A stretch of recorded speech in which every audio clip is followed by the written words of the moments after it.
KBS 1라디오 뉴스레터 K.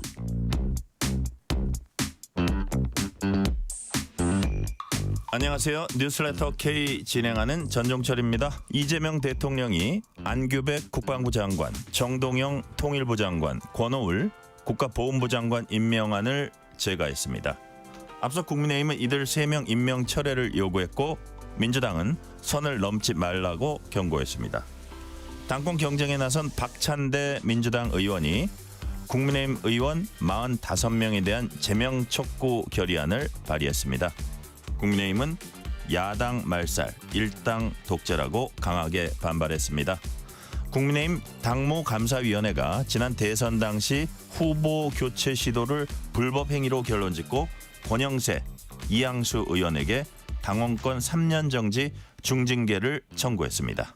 정치 토크 코너에서 주요 정치 현안 분석합니다. 인터뷰 코너에선 강인수 숙명여대 경제학과 교수와 비상 걸린 한미 관세 협상 쟁점과 전략을 짚어봅니다.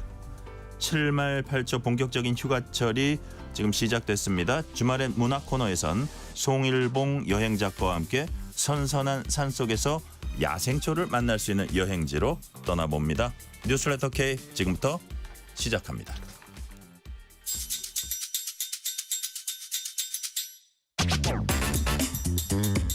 뉴스레터 K 정치 토크입니다. 조기현 민주당 법률위 부위원장, 정광재 국민의힘 대변인 나오셨습니다. 어서 오세요. 네, 안녕하세요.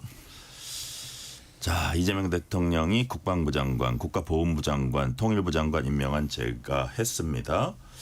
어제까지 인사청문 경과보고서 송부해달라고 국회에 요구했지만 국민의힘은 이 3명 지명철에 촉구한 바 있습니다. 자, 조기현 부위원장님.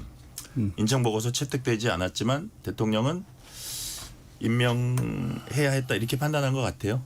그렇죠. 저는 이분 3분의 인사청문 보고서를 채택하지 않은 게 납득이 안 됩니다. 뭐 몇 가지 문제적인 국민의힘이 했지만 인사청문을 다 보셨다시피 제기된 의혹들이 장관직의 결격 사유가 되는 정도가 아니라는 건 다 확인이 됐고요. 반면에 뭐 정동영 장관 같은 경우에는 과거 통일부 장관으로서 또 했던 직무를 했던 경험, 그리고 지금 교착된 남북 관계를 풀어낼 수 있는 여러 가지 명확한 소신과 능력을 보여준 거 아닙니까? 권오울 장관 같은 경우에도 뭐 국민 통합 측면 또 보수 인사로서 보훈의 어떤 중요성에 대해서 분명히 알고 있고 그걸 실현할 만한 자격을 갖췄다는 게 확인이 됐고요. 안규백 국방장관 최초의 문민 장관으로서 계엄 이후에 어떤 군을 효과적으로 통솔할 수 있는 뭐 자격과 능력을 갖췄다는 거 확인이 됐다고 하면 청문 보고서를 채택하는 게 맞죠. 거기 부적격 의견을 붙이는 방식이라도 해서 했어야 되는데 계속 그냥 찍어놓고 최소한 5명을 낙마시켜야 된다. 이 자체가 목적인 뭐 인사검증 과정으로 가는 게 저는 맞지 않다고 보고요. 결국 대통령이 하루라도 빨리 임명한 게 뭐 맞다고 봅니다. 네. 정광재 대변인님은 이게 녹취 들어보고 일단 정광재 대변인한테는 질문 드리는 게 더 나을 것 같아요. 흐름상. 네. 국민의힘은 정동영, 권오울, 안규백 후보자 지명 철회 요구한 데 대해 민주당이 강하게 반박하고 뭐 경고도 하고 이랬습니다. 민주당 김병기 원내대표 얘기 들어보시겠습니다. 국민의힘은 선을 넘지 마십시오. 장관 후보자 3인에 대한 지명 철회 요구를 용납할 수 없습니다. 장관 후보자 3인에 대한 철회에 대한 합당한 사유도 논리적 근거도 없습니다. 내란 혐의, 그런 내란 정당 혐의도 모자라서 대선까지 불복하겠다는 것으로 보입니다. 아마 국민의힘이 우리 민주당의 협치 의지와 인내를 많이 오해한 것 같습니다. 두 번 말하지 않겠습니다. 내란 정당 혐의를 받고 있는 국민의힘은 더 자숙하고 반성하기 바랍니다. 기승전 내란 정당이기도 한데 여하튼 제 질문은 이제 그건 아니고 국민의힘이 권오울, 안규백, 정동영 뭐 지명철에 요구했는데 정광재 대변인께 한번 여쭤볼게요. 네. 이진숙 지명철에 그다음에 강선우 자진 사퇴 이런 분들처럼 임명 철회해야 할 정도 문제가 있다고 보시는 겁니까? 우선 김병기 원내대표가 2번 말하지 않겠다고 선을 넘지 말겠다고 이렇게 고압적으로 말씀하시니까 그래도 명색이 100석 넘게 가진 야당을 상대로 아무리 다수 의석과 지금 집권한 정당의 원내대표라고 한다라도 이거야말로 선을 넘는 발언 아닌가요? 2번 말하지 않겠습니다. 뭐 듣는 사람 입장에서 굉장히 쫄리는 말이에요. 그렇지 무서워. 않습니까, 주 변호사님? 우리 정 대변인 무서웠어요? 무섭습니다. 예. 안 졸려하는 것 같습니다. 그리고 지금 정동영, 권오을, 안규백 후보자에 대해서 일단 임명을 했잖아요. 네. 사실 인사청문 과정에서 도드라지게 문제가 제기된 사람이 있었습니다. 이분들이 워낙 도드라졌기 때문에 나머지 세 분들에 대해서는 국민적으로 좀 관심이 덜했던 것도 사실이에요. 네. 그렇게 생각하면 이재명 대통령이 2017년 성남시정 시절에 그 물소대 전략이라고 얘기해서 화제가 됐었잖아요. 한 번에 강을 다 물소대가 건너야지 희생자를 최소화하면서 이 소기의 그 결과를 얻을 수 있다. 결국 그것을 염두에 뒀었던 게 아닌가라는 생각도 드는데 오늘 저는 새벽 임명한 분 가운데 권오을 안규백 국방부 장관은 좀 문제가 있다고 봅니다. 나머지 2분은 차치하고 이분의 그 전문성, 그러니까 국방위원회에서 오랫동안 근무하면서 민간인 출신으로 첫 국방부 장관이 임명된 거 이해할 수 있어요. 그런데 이분과 관련해서 병적 증명서 제출하라 그랬잖아요. 이분이 방위 생활했는데 18개월 방위를 하는 과정에서 추가로 근무를 하게 됐단 말이에요. 근데 추가 근무는 지금 병적 관련한 법률을 놓고 보면 영창, 탈영 뭐 이런 아주 군대 내에서의 중요한 그 행위가 아니면 추가적으로 군대를 가산하는 경우가 없다고 합니다.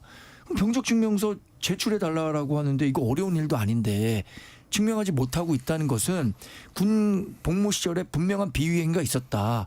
그렇다면 국방부 장관으로서 이분의 능력과 도덕성이 검증된 것이냐? 검증이 안 된 거죠.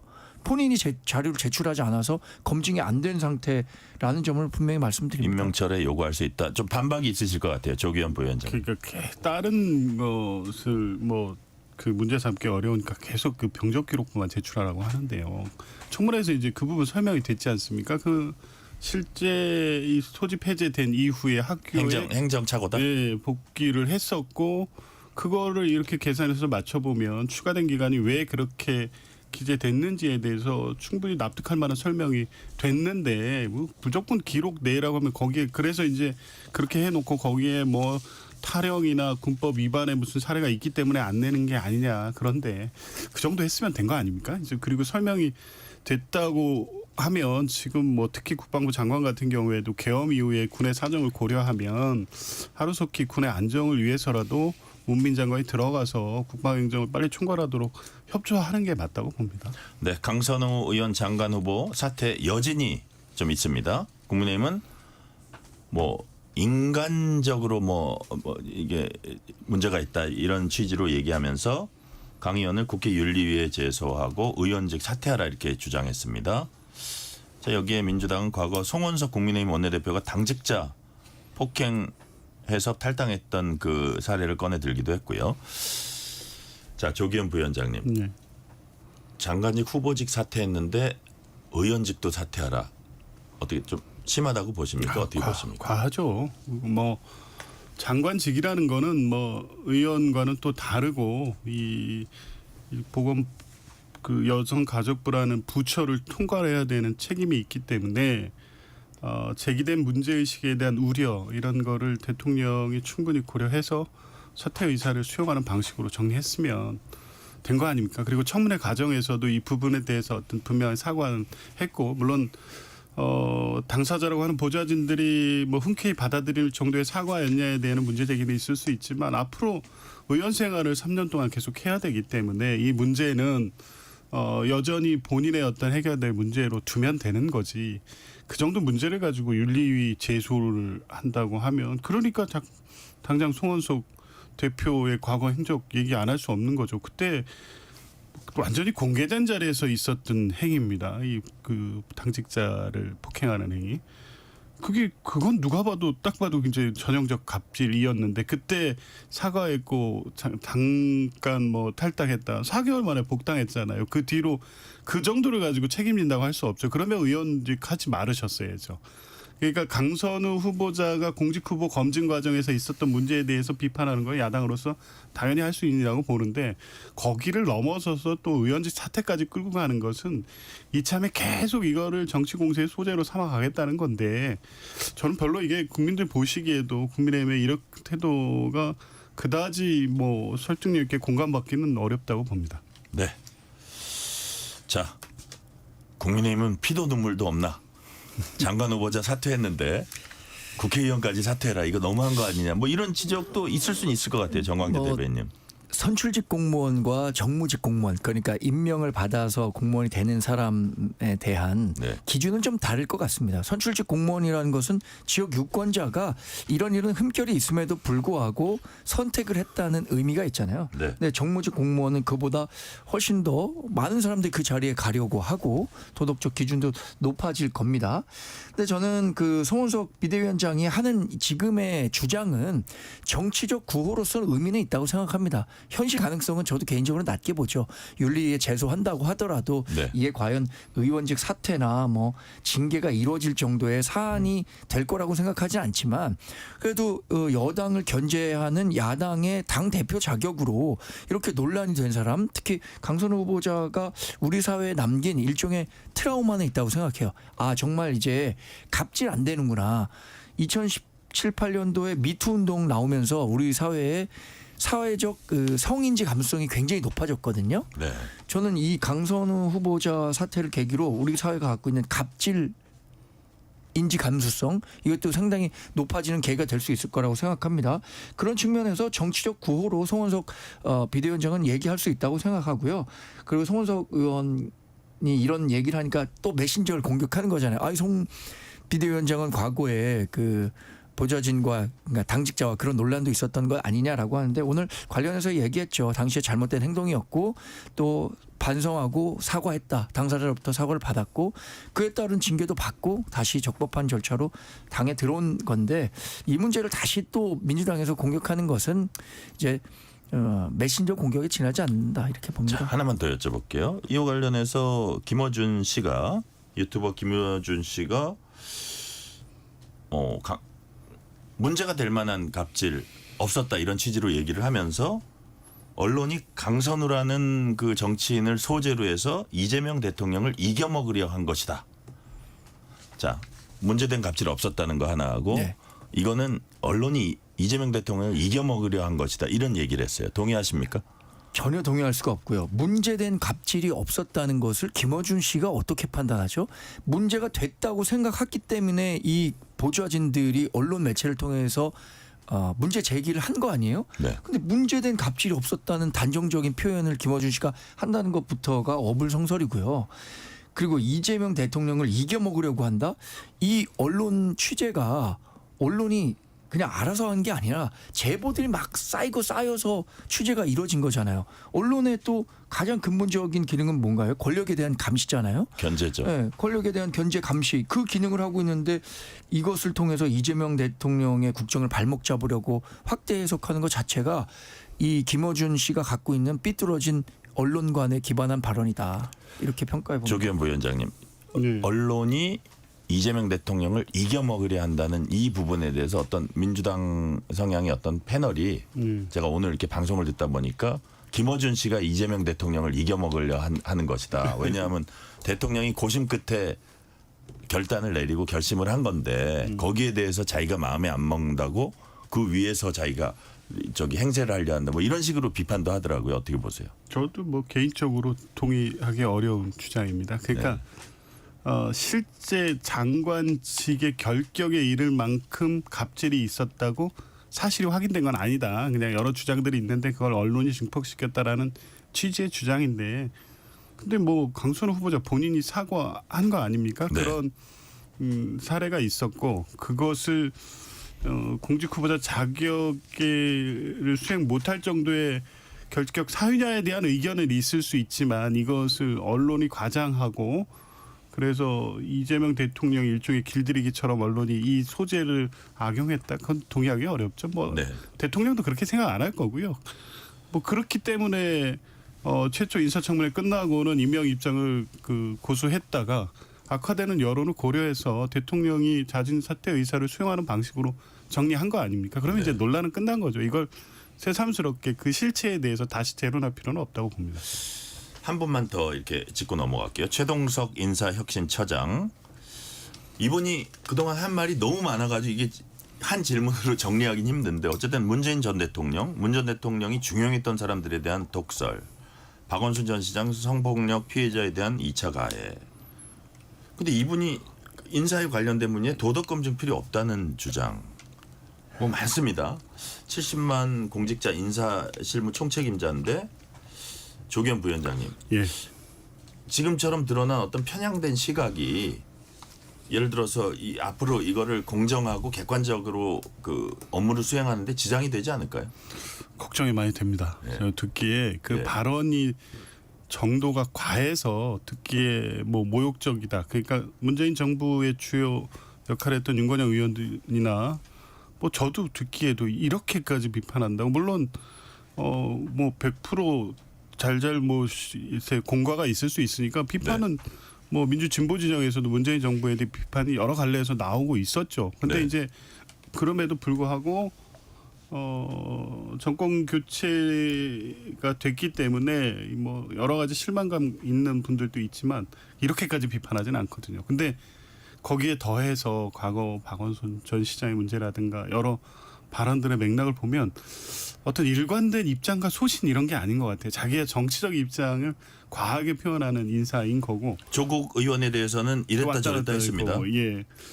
그것도 그렇고 인사 관련된 전문가는 맞죠. 뭐 민간 기업에서 인사 담당 부사장으로 오래 있었고 그래서 본인의 어떤 인사 원칙이 있는 것 같아요. 그리고 네.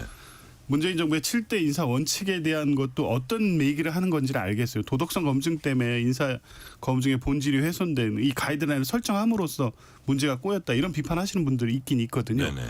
근데 거기서 나가서 완전히 다 모든 게 실패했다라고까지 나가는 걸 보면 이제 걱정하는 건 저런 인식을 갖고 만약에 인사 업무를 총괄한다면 그 기준이 합리적이고 공정하게 이 공무원들이 수용할 만한 인사정책 총괄자로서의 역할이 되겠느냐. 이 우려를 스스로 불식시켜야 되는데 그 저는 이제 기회가 지난번에 법사에 출석했을 때 태도로 보면서 더 걱정이 된 거예요. 예. 그냥 TV 강선우 이 사례 보면 TV 안 봤다. TV 안 봐서 모른다. 모른다. 이런 식으로 하면 안 되죠. 예.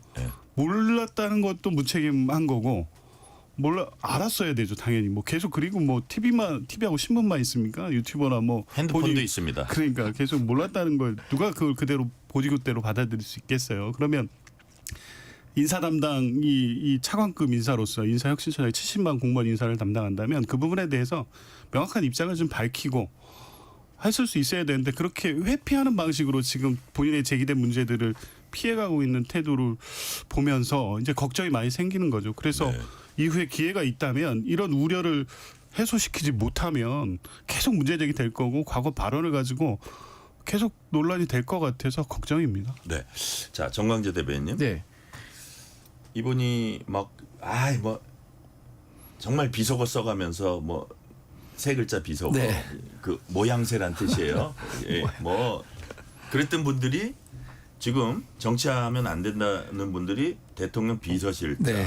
정무수석, 저 행정안전부 장관 뭐 이러고 하고 있습니다. 그래서 본인도 특히 행정안전부 장관은 만날 일도 많을 거예요. 그래서 이렇게 같이 나란히 앉아 있는 거 보니까 아우 좀 되게 불편하겠다 이런 생각도 드는데 자 이분이 이재명 대통령은 하늘이 내린 분이다. 뭐 울컥해서 눈물도 닦았습니다.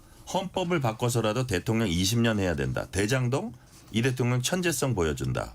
국민의힘은 인사처장이 아니라 아첨처장이라고 했습니다. 그래서 와 정말 이런 상상도 못한 찬사가 네. 이 사람 인사에 반영된 게 아닌가 이런 의구심마저 들고 자 정말 국민의힘이 주장하는 것처럼 성남 라인이 정말 인사를 이게 그립을 잡고 가면서 이게 인사 검증 시스템이 잘 작동하지 않는 게 아니냐 이런 우려까지 나와요. 네. 어떻게 보세요? 일단 인사검증 시스템이 제대로 작동하지 않고 있다라는 비판을 많이 샀잖아요. 네. 왜 그러냐면 이제 4명이나 낙마하면서 근데 이 최종석 인사혁신처장의 그 인사혁신처장 임명을 두고는 인사 라인이 제대로 작동하고 있구나. 그러니까 이재명 대통령을 제외한 다른 모든 사람들에게 대해서 난사했고 이재명 대통령을 향해서만 아첨했던 사람을 인사혁신처장에 앉힌 걸 보고 어쩌면 이 이재명 대통령이나 대통령실에서 갖고 있는 인사 원칙은 이재명 대통령에 대해서 이렇게 아첨하는 사람을 중용하는 거구나라는 측면에서 인사 시스템이 제대로 작동했던 거 아닌가? 제대로 작동한다는 개념을 그 개념으로 보시는 거예요? 그렇게까지 해석이 가능할 정도로 저는 이분이 한 얘기가 정말 손이 오그라들어서 제대로 들을 수가 없더라고요. 민족의 축복이라는 말 네. 그 어디서 들어보셨습니까? 저는 조선중앙TV에서 들어봤어요. 네. 천재적이다. 헌법을 고쳐서라도 10년 20년 해야 된다. 또 이재명의 대한민국이 돼야 된다. 이런 이야기를 하는데 와 이분이 인사혁신처장이 차관급이거든요.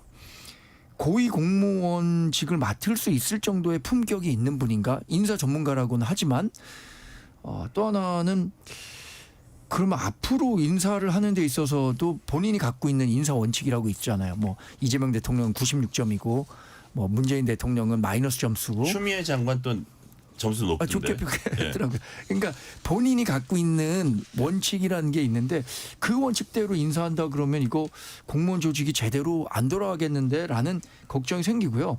아까 뭐 성남 라인이 인사를 좌지우지하고 있다는 게 국민의힘이 주장이라고 하셨는데 국민의힘이 얘기하는 것이 아니라 지금 세간에서 그런 평가가 계속 나오고 있는 거예요.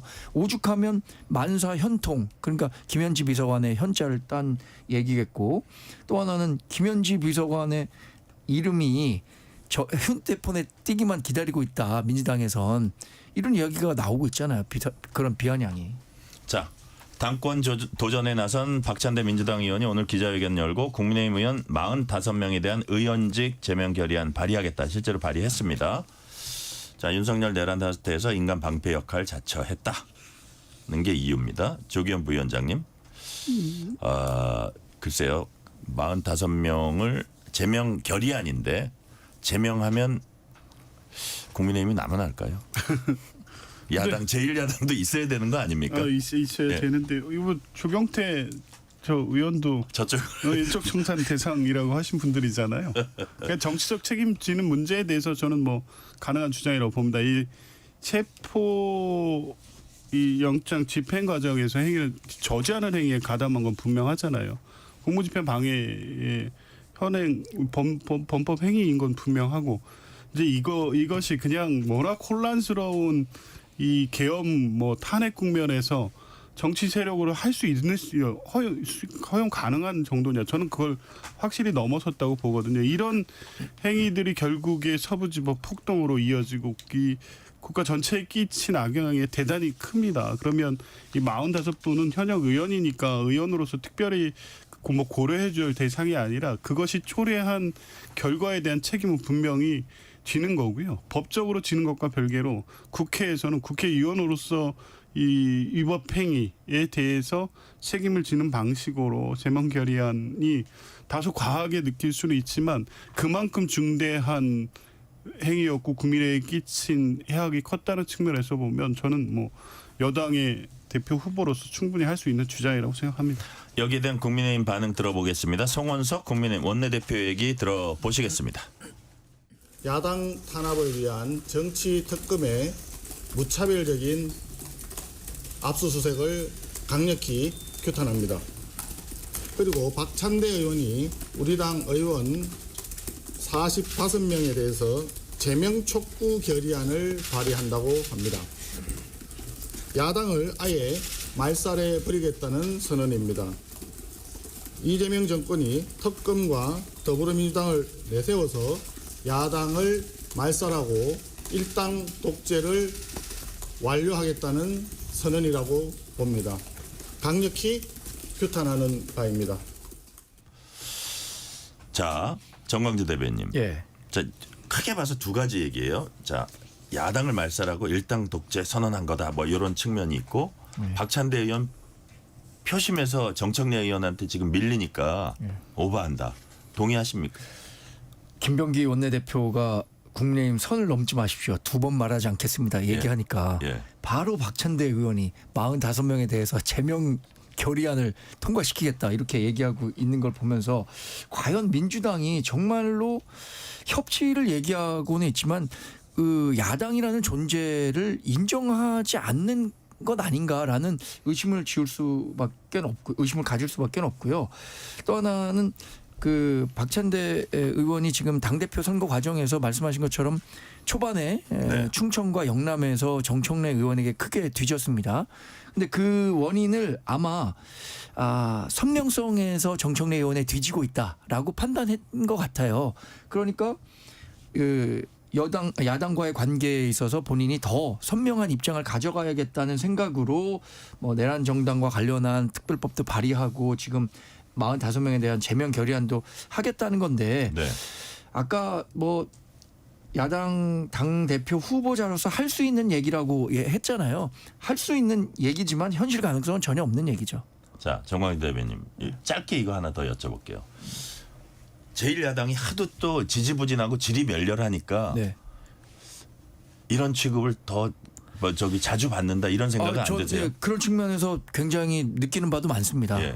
우리가 국민으로부터 신뢰를 받는다. 예를 들어서 지금 정당 지지율 굉장히 낮게 나오고 있는데 조경태 의원인가요? 이런 얘기를 하시더라고요. 우리가 예를 들어서 80석인데 네. 정당 지지율 45%를 얻는 것과 120석인데 정당 지지율 20%를 얻는 것과 우리가 뭘 택해야 하냐. 그러면 지지율이 45%를 기록하는 소수 야당을 택한 것이 전략적으로 맞는 방법 아니겠습니까? 네. 그런 측면에서 지금 우리 당이 국민들로부터 충분한 신뢰를 받지 못하기 때문에 민주당이 이렇게 더 정치적으로 공세를 강화하고 있다. 뭐 그렇게 이해할 수밖에 없고 그런 국면에서 벗어나기 위해서 우리가 8월 22일에 전당대회 하잖아요. 네. 그 전당대회가 변화와 쇄신의 계기가 돼야겠죠. 네.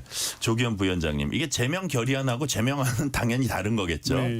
제 기억이 맞다면 대한민국 헌정사에서 의원직 제명된 사람은 김영삼 전 대통령 한 명일 거예요. 네. 그죠?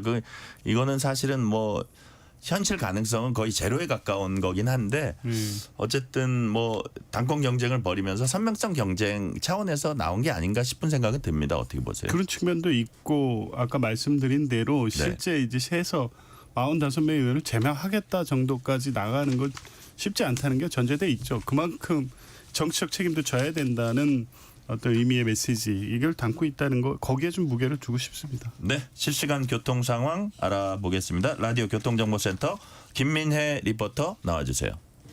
네, 이 시각 교통정보입니다. 금요일답게 도로 이동량 많습니다. 우선 서울 시내 간선도로는 북부간선도로 종암분기점 쪽인데요. 묵동에서 월릉분기점 부근 1차로에 고장난 차가 있어서 뒤쪽으로 더 밀리고 있고요. 올림픽대로 하남 쪽도 올림픽대교에서 천호대교 부근 1차로에도 고장난 차가 있습니다. 또 분당 수서도로 청담대교 쪽 수서에서 탄천 1교 부근 3차로에도 고장난 차가 있어서 주의하셔야겠고요. 고속도로는 경부고속도로 서울 쪽 양재에서 서초 부근 2, 3차로에서 추돌 사고나 처리하면서 일대로 혼잡합니다. 또 세종 포천고속도로 포천 쪽도 서하남 분기점 부근 1차로에서도 승용차 사고 났고요. 수도권 제일순환고속도로 판교에서 일산 쪽 하귀 분기점 부근 3, 4차로에서도 사고나 처리하면서 2개 차로만 이용해서 지나고 있습니다. 뒤쪽으로 8km가량 정체도 이어지고 있어서 참고 이동하셔야겠습니다. KBS 교통정보센터였습니다. 퇴근길 당신과 함께 읽는 세상 이야기 KBS 1라디오 뉴스레터 K 문자 샵 9730 짧은 문자 50원 긴 문자 100원 어플리케이션 콩은 무료 유튜브 KBS 1라디오 계정 채팅창도 열려 있습니다.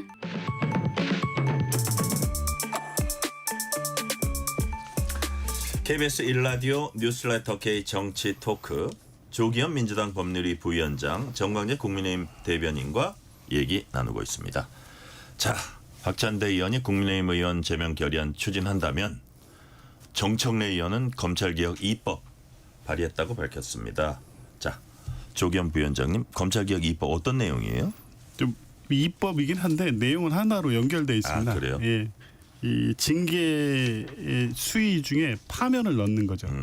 지금 이 검사징계법하고 검찰청법의 규정에 의하면 검사는 헌법재판소의 파면 결정이 아니면 네. 징계에 의한 파면은 불가능한데요.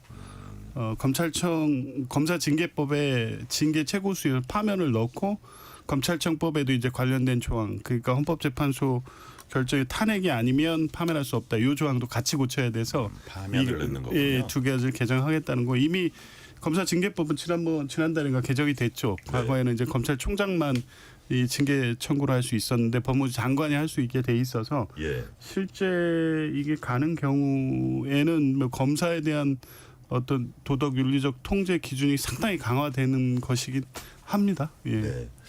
근데 이제 민주당 쪽에서 물론 당권 주자들이 뭐 검찰 개혁 강하게 해야 된다 뭐 이런 차원에서 뭐 파면을 넣어야 된다 이런 내용인 것 같고 그렇게 이해가 되고 근데 우리가 본래는 온건파로 좀 분류됐던 이춘석 법사위원장이 딱 그 자리에 앉으니까 저쪽에서 특검에서 이제 청구한 뭐 구속영장이니 뭐 이런 것들이 좀 기각되니까 김용대 아니면 뭐 김계환 이런 분들에 대한 특별 사법부 태도 안 바뀌면 특별재판부 도입한다. 그래서 약간 놀랐어요 제가. 네. 근데 여하튼 법사위원장이 그런 말씀하셨고 정청래 의원은 본래 이제 강한투로 많이 얘기하셨지만 내란 피의자의 영장 기각하는 판사류가 암약하고 있다. 암약. 이 본래 간첩들한테 잘 쓰는 용어인데 박찬대 의원은 판사처벌법 반드시 만들어서 법비 청산한다. 이런 부분이 예. 조경부 위원장님, 예. 야 이거 너무 사법부 흔드는 거 아닌가? 이런 좀 지적을 받을 수 있는 거 아닌가요? 그 표현이 좀 더 과하게 나가는 건 좀 자제될 필요는 있다고 저도 보긴 하는데 방향성은 문제 없어요? 뭐 저는 큰 틀에서 공감합니다. 왜냐하면 뭐 사법부에 대한 존중 뭐 당연한데요. 이번에 비상계엄 이후에 특히 이 내란 사건을 담당하고 있는 직위원 재판부가 보인 태도 그리고 이재명 대통령 후보 시절에 공직선거법 파기환송 절차를 이례적으로 신속하게 진행해서 실제 대선에 관여하려고 하는 의도를 보였다는 점. 그래서 사법부를 무조건 이 상권 분립에 의해서 통제받지 않는 하나의 이 국가기관으로 그냥 두는 게 맞느냐의 문제제기 나올 수밖에 없죠. 특히 직위원 재판부 윤석열 대통령 석방하는 과정에서 구속 취소 결정에서 이 사법 역사상 유례없는 이 시간 단위 계산 뭐 이런 네. 적용들 보면서 사법부도 어떤 의도를 가지고 위법하게 법적 판단과 결정을 할 수 있다는 가능성을 충분히 놓고 그것을 입법부가 통제할 수 있는 기능이나 법제도 개선이 필요하다. 저도 공감합니다. 네. 근데 이제 그걸 표현하는 과정에서 이렇게 좀 다소 냉정하게 접근을 해야 국민적 공감대를 얻을 수 있지. 격하게 막 너무 적대시하는 표현으로 나가는 것은 적절하지 않고 이 법제도 개선에 대한 필요성, 국민적 공감대도 형성되고 있다고 보고요. 대신 너무 급격하게 뭐 당장 추진해야 될 과제처럼 갈 문제는 아닌 것 같고 내란 관련된 재판은 좀 우려가 있습니다. 그래서 내란 특별법의 특별 전담재판부 설치 같은 경우에는 적극적으로 검토해 볼 필요가 있다고 봅니다. 왜냐하면 빨리 수사하자고 이제 특검해서 일사불란하게 수사가 진행되고 있으면 그에 부응해서 재판 절차도 신속하게 이 혼란을 빨리 끝내줘야 되는데 지금 직위원 재판부가 하는 것을 보면 과연 국민이 원하는 진상 규명과 사법적 이 처벌을 제대로 하고 있는 것에 대한 의구심이 계속 들고 있어서 특별재판부에 대해서는 전향적 고려가 필요하다고 봅니다. 네. 정광재 대변인 어떻게 보세요? 그런데 저는 특별재판부 얘기할 때 약간 섬뜩했어요. 이거 정말 역사 속에서나 찾아볼 수 있는 제도였거든요. 특별검사법은 지금 굉장히 많이 활용됐고 지금도 세계 그 특검법에 따라서 특별검사제도가 운영되고 있는데 특별재판부는요. 1948년에 반민족행위 특별재판부가 있었고 60년에 3.15 부정선거 관련 특별재판소가 있었고 61년에 국가재건 비상조치법에 따른 반국가 반혁명적 행위자 혁명재판소. 그러니까 그때 이후로 60년 넘게 특별재판부라는 게 없었습니다. 네. 근데 이런 제도를 다시 역사 속에서 꺼내와 갖고 지금 몇 개의 그 사안에 대해서 민주당이 생각했던 것대로 사법부가 움직이지 않는다는 이유로 만들겠다고 하면 정말 삼권 분립에 대한 교과서를 다시 써야 되는 수준으로 전락할 수밖에 없다라는 측면에서 굉장히 우려를 갖고 있고, 저는 설마 이것까지 할 거라고 생각하지는 않습니다. 만약에 이것까지 한다면 이건 정말 뭐 민심이 이재명 대통령을 뽑을 때 우리가 걱정했던 것 중에 입법부와 행정부를 일당이 독점하고 권력이 집중화될 수 있다라고 했는데 그게 정말 현실화되는 거잖아요. 공소 취소 그건 할 것 같아요, 안 할 것 같아요? 그러니까 그런 부분도 걱정되는 거죠. 특별재판부가 설립될 정도면은 공소 취하는 바로 되는 거죠. 자, 그거는 오늘의 주제가 더 많으니까 나중에 좀 더 얘기해 보고요. 자, 민주당 당대표 경선 질문 하나만 더 드릴게요. 강선우 후보자 사퇴가 과연 정청래에게 유리하냐 박찬대에게 유리하냐 이런 얘기를 많이 하는데, 기본적으로 정청래 의원은 강 후보자 위로 두둔하면서 좀 당심에 살피는 그런 입장이에요. 박찬대 의원은 자진 사퇴글 올리기 17분 전에 내가 바로 대통령과 통하는 사람이다, 이런 것을 뭐 본인은 부인했지만 과시하는 듯이 강 후보자의 자진 사퇴글 올리면서 명심이 나에게 있다, 민심이다, 이게 뭐 이런 식의 이게 약간 그 모습을 보였는데, 뭐 이게 관찰하는 입장에선 그렇습니다. 그분들의 속은 모르겠고요. 자, 득표 득실 이거 누구에게 유리하게 작용할까요, 조기현 부위원장님? 뭐 유불리를 지금 하기는 쉽지는 않은데요. 예. 분명한 것은 변수가 되긴 된 것 같아요. 변수가 된 건 분명합니다. 예. 왜냐하면 이 초반 영남 충청권 경선 이후에 어느 정도 추세가 형성돼 버렸다. 네. 당원 표심이 정청래 후보에게 쏠리고 있다라고 이게 보여진 거죠. 생각보다 네. 격차가 꽤 크게 났고, 그리고 이 지금 이번 당 대표는 이재명 대통령, 이재명 정부의 성공을 위해서 강한 개혁적 리더십을 가진 대표가 돼야 된다라는 분위기가 형성되고 있었는데, 이번 이 강선우 후보자 이 사태 사건을 계기로 해서 어떤 방식이 대통령에 도움이 되느냐에 대한 어떤 논란을 다시 만든 것 같아요. 그러니까 박찬대 대표 후보 같은 경우에는 강선우 후보자에 대해서 우려의 목소리를 사실 계속 내고 있었어요. 근데 사퇴 요구까지는 바로 직전에 나온 건데, 대통령이 굳이 왜 공개적으로 사퇴 요구까지 했을까?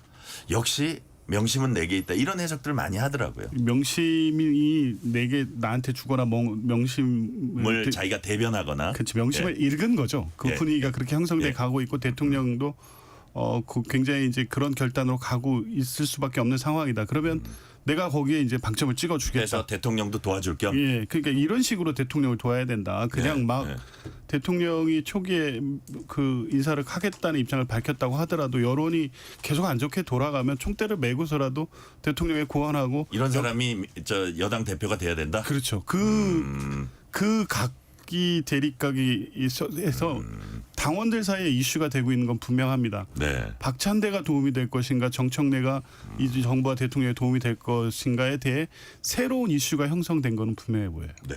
그래서 민주당 당대표 선거가 다시 재밌어졌다는 사람들이 있어요. 아니, 어떻게 실제로 평가하세요? 민주당 당대표 선거가 재미가 없었죠. 예. 그 누가 되더라도 친명 후보라는 측면에서 전혀 흥행 요인이 없었거든요. 그리고 오죽하면은 정청래 의원 같은 경우에는 경쟁자인 박찬대 의원에 대해서 고등학교 졸업한 이후에 친구라고 할 만한 사람 못 만났었는데 내 친구다, 이런 식으로 아주 그 레이스를 원만하게 운영하려고 했었던 것 같은데, 그래도 이게 경쟁이다 보니까 갈수록 약간의 기싸움은 있었는데 그 결정적 계기가 지금 강선우 사태로 불거지게 된 거죠. 지금 정청래 후보 측에서는 본인들도 이제 강선우 후보자가 자진 사퇴하겠다라는 것을 대통령실에 얘기했고 그 분위기를 알고 있었는데, 3시경에는 본인들은 가만히 있었는데 박찬대 의원만 페북을 통해서 일종의 명심 마케팅을 했던 거 아니냐라는 의심을 하고 있잖아요. 기분 나빠하고 있다는 거 아닙니까? 그래서 상당히 재밌어졌는데, 근데 영남과 충청에서 벌어진 표 차이가 굉장히 커요. 근데 그게 전체 그 권리당원 가운데는 뭐 한 20% 정도밖에 안 된다 그러더라고요. 워낙 워낙 8%란 얘기도 있던데. 20% 아닙니다. 8%. 8%. 아, 전체 그거는 전체 100%에서 100%에서 그렇고 권리당원 중에는 내에서 그렇죠. 예. 그러니까 수도권하고 호남에 워낙 많으니까 네. 그게 별로 큰 차이가 안 된다는 걸 보면은 이러면 역전을 할 수 있는 거 아닌가라는 기대감도 박찬대 의원 측에서는 갖는 것 같아요. 왜냐하면 처음에 이 선거 구도가 그 완성됐을 때는 네. 여의도에 있는 대부분의 전문가, 아니 모든 정치 전문가들이 박찬대 의원이 될 거라 그랬거든요. 근데 지금 그 실제로 표심이 나온 거는 달랐기 때문에 끝까지 좀 지켜봐야 된다. 굉장히 재밌어졌습니다. 저도 네. 관심 갖고 지켜보겠습니다. 그래요. 좀 쭉 지켜보죠. 아직 뭐 한 일주일 남았으니까요. 자, 국민의힘 당무감사위원회가 지난 대선 당시 당지도부 김문수 한덕수 후보 교체 시도와 관련해 당시 비대위원장인 이었던 권영세 의원, 사무총장이었던 이양수 의원에게 각각 당원권 정지 3년 징계 요구했습니다. 그게 불법이었다. 있어서는 안 되는 거였다. 이런 식으로 규정 지은 건데 네. 이런 결정 어떻게 보십니까? 뭐 당시에도 그 네. 정당 민주주의에 반하는 행위다라는 네. 지적이 많았었고요. 우리 당원당규 74조 2항에 보면은 뭐 그 정해진 후보를 바꿀 수 있는 권한이 있느냐 이 문제와 관련해서 당무감사위원회에서 판단을 하기를 이것은 불법적인 행위였다. 당원당규를 위반한 행위였다라고 해서 이제 이양수 사무총장이 당시에 선거관리위원이었던 동시에 사무총장이었거든요. 비대위원에게 가서 이런 것들이 절차적인 문제가 없다는 점을 설명했고 비대위원은 그걸 근거로 결정을 내렸기 때문에 당시에 책임이 있는 이양수 전 사무총장 그리고 그때 당시에 당대표 권영세 전 비대위원장에게 당원권 정지 3년을 한 건데 이게 굉장히 센 그 징계 네. 수준입니다. 그러니까요. 물론 윤리위원회에 가서 윤리위원회가 당무감사위원회의 의견을 바탕으로 이제 최종 결정을 내릴 텐데 과거에 홍준표 전 대구시장이 수해 때 골프를 쳤다는 이유로 그리고 뭐 여러 가지 그 지도부와 갈등을 빚은 이유로 10개월 당원권 정지가 네네. 있었어요. 여하튼 상당히 높은 수준의 이걸 요구했기 때문에 윤리위원회가 이걸 어떻게 다룰 것인가 좀 더 두고 봐야 할 것 같습니다. 아직까지는. 네네. 자, 조기현 부위원장님. 뭐 예를 들어서 윤희숙 혁신위원장이 막 누구누구는 저 입장 거치 표명해라. 뭐 이거 되게 사람 이름을 내면 거명하면서 그렇죠. 강하게 얘기했고 이것도 뭐 국민의힘 당무감사위원회면 국민의힘에 아주 제대로 있는 조직입니다. 기존에 거기서 그 당시 비대위원장 사무총장한테 일종의 책임을 지금 묻는 거예요. 정치적 책임을. 이런 요구들이 좀 산발적으로 나오는데 어제는 당장 권영세 당시 위원장은 반발하고 있고 이런 것들이 잘 이렇게 뚫고 나가지는 못하는 모양새예요. 이게 좀 약간 먹힌다 그러나 이게 좀 변화가 있으려면 어떤 부분이 전제돼야 된다고 보세요? 전격적으로 징계위 회부하고 예. 징계위 실행이 결정, 돼야 된다 이거죠? 징계위 결정에 대해서 비대위도 무조건 따르겠다.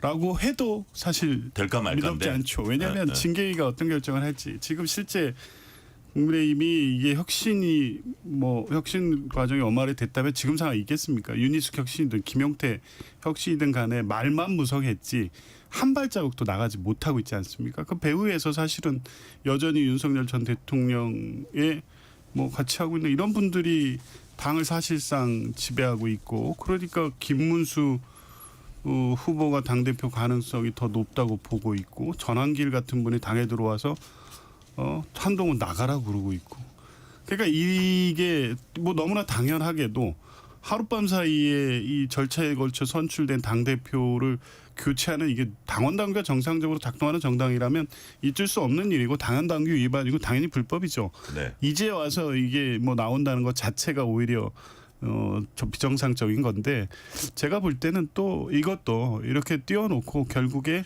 이게 징계 절차로 나가서 실제 인적 청산의 계기가 될 거라고 보는 사람은 아무도 없을 것 같습니다. 결국에 또 이러다 말 것 같은데 근데 이걸 실제 진전시켜서 그 비상계엄 이후에 있었던 부분에 대한 책임을 누가 봐도 책임 있는 분들 그 뭐 체포영장 집행 과정에 있었던 분들이라든가 지금 후보 교체 과정에 있었던 분들 다 네. 아는 거 아닙니까? 이 뭐 책임을 묻는 절차가 단 한 번도 없이 혁신이나 쇄신을 얘기해 본들 저는 그게 어렵다고 보고 결국에 전당대회를 이 상황에서 치른다고 하더라도 뭐 그 당에서 어떤 기대했던 혁신이나 쇄신을 이룰 수 있는 지도부가 구성되기 어렵고 그렇다고 하면 당무감사에 오는 결정도 실행될 가능성은 매우 낮다고 봅니다. 자, 남은 시간 동안은 국민의힘 한 5분 정도 남았는데 국민의힘 전당대회 얘기 좀 해볼게요. 자, 보니까 지금까지 김문수, 장동혁, 안철수, 조경태, 주진우 의원 등 이렇게 출사표 던졌는데, 자, 우리 정광재 대변인, 한동훈 전 대표와 이제 가까우신 사이인데 출마 안 한 거 잘한 거예요. 이건 짧게. 잘했어요, 못했어요? 출마 안 한 저는 거. 사전에 출마 안 하시는 게 좋다는 조언을 드렸습니다. 아, 그래요? 저한테 예. 의견을 물어보셨을 때 이제 사후니까 예. 뭐 말씀을 이유는 드리자면 뭐였어요? 일단 저는 그때 비대위원장을 맡으실 때 이런 표현을 쓰셨었어요. 9회 말 투아웃일 때는 다소 스트라이크 존을 넓게 보고 과감하게 배트를 휘둘러야 한다. 이렇게 말씀하시고 네. 비대위원장을 맡아서 총선을 진두지휘했죠. 근데 제가 생각하기에는 그 한동훈 전 대표가 갖고 있는 정치 인생의 여정에서 지금은 9회 말 투아웃이 아닌 것 같다. 오히려 좋은 선관으로 더 좋은 스트라이크가 올 때까지 기다려보는 것이 좋겠다. 예, 그건 좋은데 네. 만약에 이런 반박을 한다면요. 내년 지방선거 누가 봐도 국민의힘한테 어렵습니다. 네. 자, 근데 이거 본인이 어떻게 뒤집어 쓰는 거 피해가는 건 아니야. 이런 비난도 있을 것 같은데. 근데 그것과 관련해서도 한 전 대표는 이런 말씀 한번 하셨던 기억이 납니다. 네네. 지방선거에서 우리가 어려울 것이다라고 하는데 서울과 부산 정도를 승리한다면 지방선거 패배라고 보기 그럴 수 없다. 그렇다면 충분히 가능성 갖고 도전해 볼 수 있다. 지방선거 꼭 지란 법 없다라고 얘기를 했었던 그러니까 기억이 뭐 회피나 있고요. 그런 거 네. 차원은 아니다. 그리고 이번에 또 할 때 네. 당 대표가 될 수 있냐? 그 뭐 혹시 떨어지는 거 아니냐? 이런 거는 전혀 선택에 그 변수는 되진 않았던 걸로 제가 알고 있습니다. 네네. 자, 조기현 부위원장님 또 이제 밖에서 보면 더 객관적으로 보실 수 있으니까. 자, 이게 찬탄 반탄 구도로 또 진행이 되면 이게 또 비슷한 논쟁하다가 한 발도 못 나가고 이게 또 지난 대선 경선처럼 그렇게 되는 거 아니냐 이런 우려가 있는 반면에 뭐 전한길 씨 문제도 복잡하게 얽혀 있고 그것도 논란이 되고 하지만 아예 그래 제대로 상의 한번 벗어 던지고 한번 제대로 한번 토론 붙어보자. 끝장 토론 해가지고 한번 누구의 노선이 더 맞는지 뭐 한번 붙어보자. 순기능도 있을 거다. 뭐 이런 약간 지적도 있나 봐요. 어떻게 보세요? 저는 뭐 찬탄 반탄 논쟁이 예. 뭐 어제 오늘 또 뭐 대선 경선 이게 아니잖아요. 네. 비상계엄 있은 그 다음 날부터 사실 계속 되고 있는 거예요. 지금까지. 그런데 해결의 실마리나 방향성을 전혀 못 잡고 있고 그냥 이게 논란이 아닌 게 그냥 당내 권력 다툼이잖아요. 누가 이 당권을 계속 갖고 갈 것이냐에 대한 권력 다툼의 연장선상에서 윤석열 대통령과의 관계, 탄에 대한 입장을 놓고 계속 대립하고 있는데 이게 상식적 시각, 국민적 시각에서 보면 매우 한심한 답이 정해져 있는 걸 가지고 왜 싸우지 이렇게 볼 수밖에 없는 거거든요. 답은 정해졌는데 그 답은 끌어내지 못하면서 왜 싸우지? 네, 그러니까 여전히 찬탄 반탄인데 반탄이 국민의힘에 여전히 작동하고 힘이 더 세네 이렇게 보여지잖아요.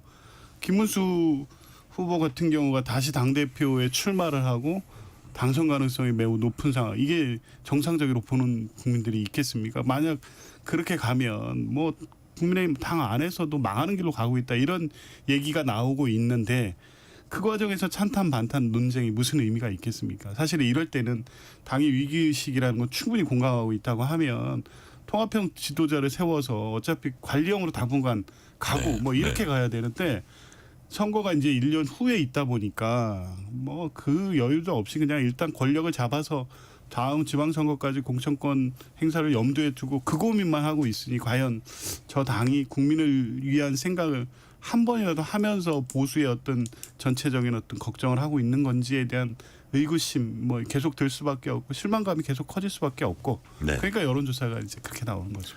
자, 정광재 대변인 딱 1분 남았는데 이게 지금 좀 성향상으로 사람들이 분류가 되잖아요. 네네. 이게 합정연행이나 단일화 같은 뭐 조경태 의원 얘기했지만 단일화 비슷한 게 있을 수도 있는지 그리고 여기서 좀 이렇게 진일보한 어떤 결정을 당원들로부터 판단을 받아볼 수 있을 가능성 어떻게 보세요? 일단 그 합종연행은요. 저는 네. 자연스럽게 이번엔 결선 투표가 진행될 거기 때문에 그 지금 여러 후보가 나오면 네. 일단 예비 컷오프를 합니다. 4명의 후보를 정하기 위해서. 그러면 지금 뭐 5명 중에 4명만 올라가고 아직 그 후보 등록을 안 한 분들도 있으니까 예. 4명이 되고 4명 중에 과반을 표하지 못하는 사람이 발생하면 결선 투표를 하기 때문에 네. 4명 됐었을 때 뭐 합종연행은 없을 거고 자연스럽게 단일화는 후보 단일화는 각 진영에서 나올 것 같아요. 그러니까 네네. 찬탄 진영과 예. 반탄 진영. 자, 그러니까 뭐 합정연행 인위적으로 안 하더라도 결선 투표도 있고 하기 때문에 자연스럽게 결국 결선 투표에서 그런 구도가 생길 거다. 네. 그런 말씀이시네요. 예. 네. 오늘 말씀은 여기까지 듣겠습니다. 지금까지 조기현 민주당 법률위 부위원장, 정광재 국민의힘 대변인이었습니다. 오늘 말씀 감사합니다. 네, 고맙습니다. 뉴스레터 K 1부 마치고 2부가 이어집니다.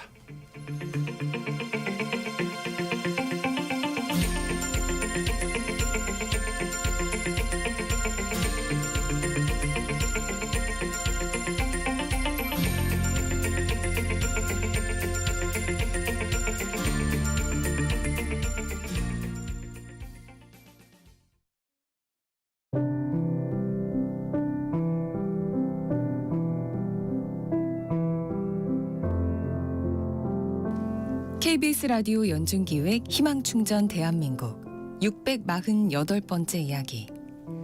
안녕하세요. 아나운서 유지원입니다. 오늘도 지수는 무거운 발걸음으로 계단을 오릅니다. 낡고 오래된 계단식 아파트 5층. 엘리베이터는 없습니다. 현관문을 열자 집안 가득한 열기가 지수를 또 한 번 감싸는데요. 그 열기 속에서도 지수는 늘 그렇듯 가장 먼저 안방으로 달려갑니다. 2년 전 심장이식 수술을 받은 엄마는 지금도 종일 방 안에 누워 지내는데요. 지수가 엄마를 위해 할 수 있는 건 찬물에 적신 수건으로 몸을 닦아드리고 선풍기 바람으로 열기를 식혀드리는 일.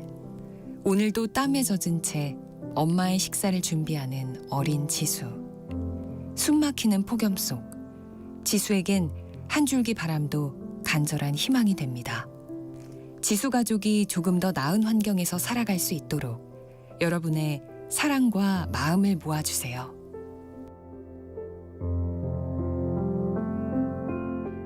여러분의 따뜻한 손길이 희망의 빛이 됩니다. ARS 060-700-1580 060-700-1580 한 통화 3,000원으로 희망을 선물해 주세요. KBS 라디오 연중기획 희망충전 대한민국은 초록우산 어린이재단, 인탑스 주식회사, 그리고 청취자 여러분과 함께합니다. ARS 060-700-1580 한 통화 3,000원입니다.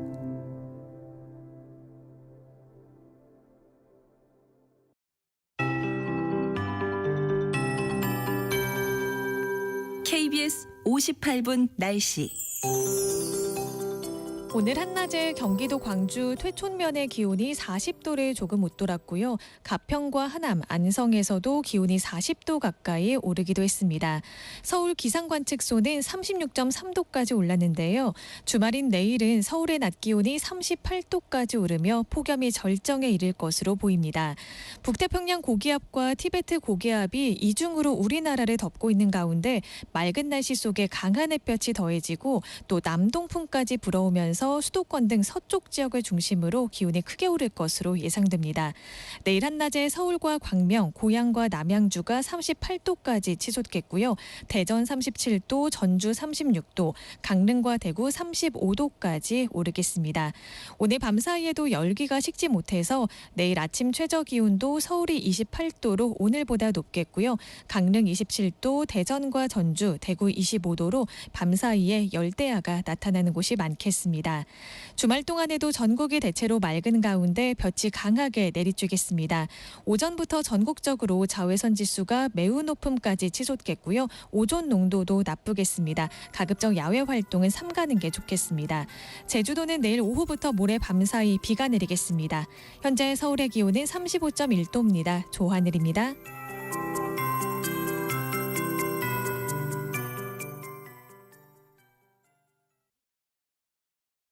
정성을 다하는 국민의 방송 KBS가 6시를 알려드립니다. AM 711kHz, FM 97.3MHz, KBS 1라디오입니다. HLKA.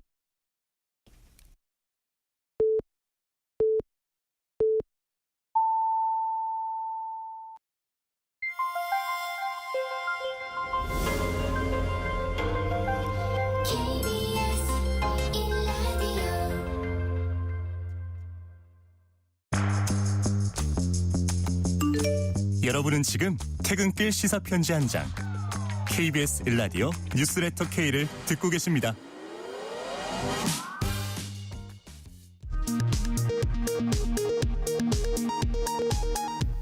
이 시각 라디오 정보센터 뉴스입니다. 이재명 대통령이 산재 사고로 노동자가 잇따라 숨진 SPC 공장을 찾아 현장 간담회를 갖고 비용 때문에 안전과 생명을 희생해선 안 된다고 거듭 강조했습니다. 김건희 특검팀이 다음 달 김 여사 소환을 앞두고 김 여사와 가족의 주거지, 김선교 국민의힘 의원 자택 등에 대한 압수수색에 나섰습니다. 내란 특검팀은 언론사 단전 단수 지시 의혹을 받는 이상민 전 행정안전부 장관을 소환했습니다. 시민 104명이 윤석열 전 대통령의 비상계엄 선포로 정신적 피해를 보았다며 제기한 손해배상 소송에서 윤 전 대통령이 원고들에게 각 10만 원씩 배상하라는 법원 판결이 나왔습니다. 국민의힘 당무감사위원회가 지난 대선 당시 후보 교체 시도 사태를 불법 행위로 결론짓고 권영세 이양수 의원에게 당원권 정지, 중징계를 청구했습니다.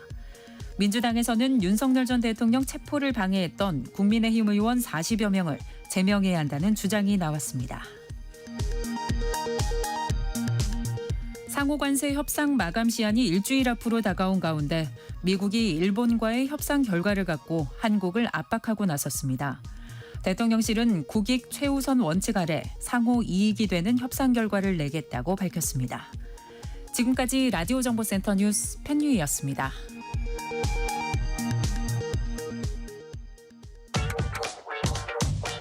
뉴스의 진수를 보여주는 인터뷰. 뉴 진수.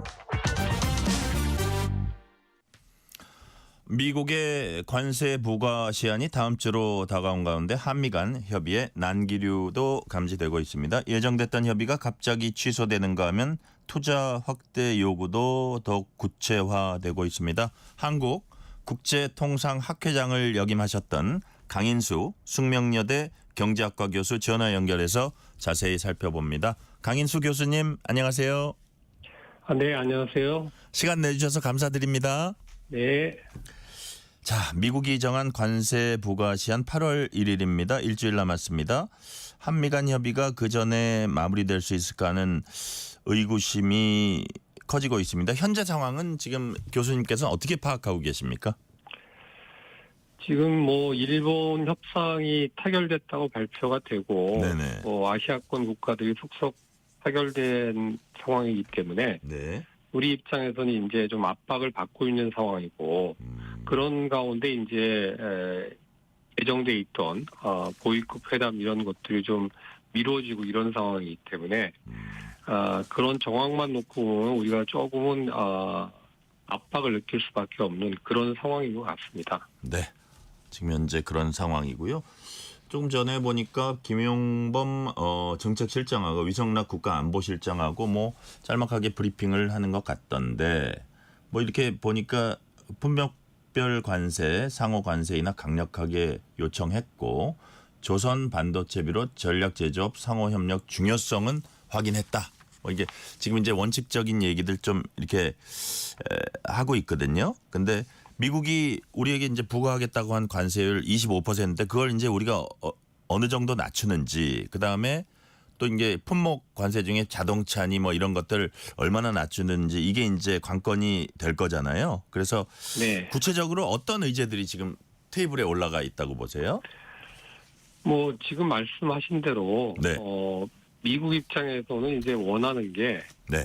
우리나라가 무역 수지 미국 통계 기준으로 660억 달러 정도 흑자를 받거든요. 네. 그러니까 그 흑자폭을 이제 대폭 줄여달라는 거죠. 그거를 하기 위해서 방안으로 예를 네. 들면 이제 농축산물 같은 거, 뭐 쌀, 30개월령 넘어가는 소고기 네. 이런 것들 우리가 이제 수입 제한을 하고 있는데 그런 부분 그리고 이제 미국산 자동차라든가 네. 여러 가지 산업재 이런 것들 그리고 LNG 같은 어떤 에너지 수입 확대 또 뭐 항공기 같은 것도 이제 포함이 될 텐데 이런 군수물자 수입 확대 등등을 통해서 적자폭을 좀 줄여달라라는 네. 요구하고 그리고 이제 여러 가지 비관세 장벽들이 지적된 것들이 많이 있거든요. 뭐 온풀법이라든가 이런 거 포함해서 네네네. 뭐 이런 것들에 대한 요구도 있고 또 이제 아주 중요하게 생각하는 것 중에 하나가 미국 내 투자를 확대해 달라는 거죠. 그래서 네네. 일본하고의 어떤 합의에서도 발표됐듯이 일본이 5,500억 달러 규모의 대미 투자 펀드를 조성하겠다라고 합의를 했거든요. 네. 뭐 구체적인 내용은 이제 사실 뭐 확정된 건 아니지만은 뭐 큰 틀에서의 어떤 투자 규모가 그렇게 발표돼 있기 때문에 네. 우리한테도 뭐 유사한 규모의 대미 투자 확대 방안 이런 것들을 요구하는 게 핵심적인 사항인 것 같습니다. 그러니까 지금 우리가 그리고 뭐 네네 예, 예. 교수님 예. 그거하고 좀 별도로 사실은 네. 일본한테는 이제 그게 합의 사항으로 발표는 안 됐지만은 우리에게는 이제 방위비 문제라든가 이런 것들이 좀 상당히 핵심적으로 걸려 있기 때문에 네. 그런 것들까지도 아마 포괄적으로 좀 논의가 되지 않았을까, 요구되지 않았을까 하는 그런 생각이 듭니다. 그러니까요. 보니까 뭐 8월 1일 이전 상호 호의적 타결 방안 도출에 대한 의지는 재확인했다. 근데 사실 내용이 이제 문제라는 생각이 드는데 이런 부분은 어떻게 보세요? 그러니까 일방적인 뭐 협의 통보 우리가 저기 협의하기로 돼 있었는데 2+2 하기로 돼 있었는데 그쪽에서 일방적으로 연락이 왔어요. 근데 보니까 그 베센트 장관이 25일부터 트럼프 대통령 스코틀랜드 방문 동행 가능성 있고 또 28일부터는 중국과 무역 협정을 위해서 스웨덴 방문 이런 일정들이 쭉 있어요. 근데 우리 본래 시한은 8월 1일이잖아요. 예. 그것이 만약에 저쪽의 요청에 의해서 시한도 미뤄질 수는 있는 겁니까? 어떻게 보세요? 지금 그 베센트 장관이 이제 얘기한 거는 네. 일단은 8월 2일까지 합의가 안 되면은 상호관세를 부과하고 네. 그 이후에 이제 협상을 지속해 나가겠다 이런 지금 얘기는 거기까지 돼 있나요? 했거든요. 네. 그래서 지금 우리가 합의가 만약에 전격적으로 안 될 경우에는 뭐 베센트 장관이 얘기한 것처럼 일단 불과를 하고 네. 추후에 이제 여러 가지 미국 요구한 사항 그리고 우리가 요구하는 것들 상호관세 인하를 포함해서 네. 이런 것들이 논의가 될 가능성이 있죠. 아니면은 이제 부분적인 합의 네. 뭐 이런 걸 통해서 하거나 아니면은 또 유예 이런 것도 가능할 수도 있죠. 지금 미국이 지금까지 해온 거를 보면은 뭐 말로는 안 된다 이렇게 했던 것들 중에 예외적으로 또 네.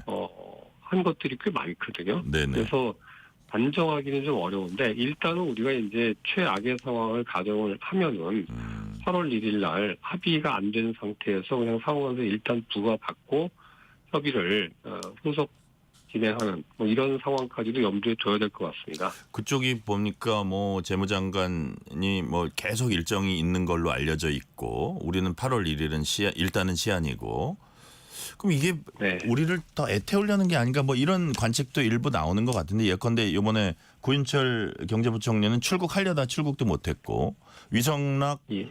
국가안보실장은 갔더니 루비오 국무장관 겸 국가안보보좌관이죠. 또 만나지도 네. 못하고 왔고 야 이런 것들이 지금 뭐 길들이기 아니냐 이런 시각도 나오는데 우리 시간에 쫓기면서 우리는 좀 초조해질 수밖에 없는 상황 그런 상황 아닙니까?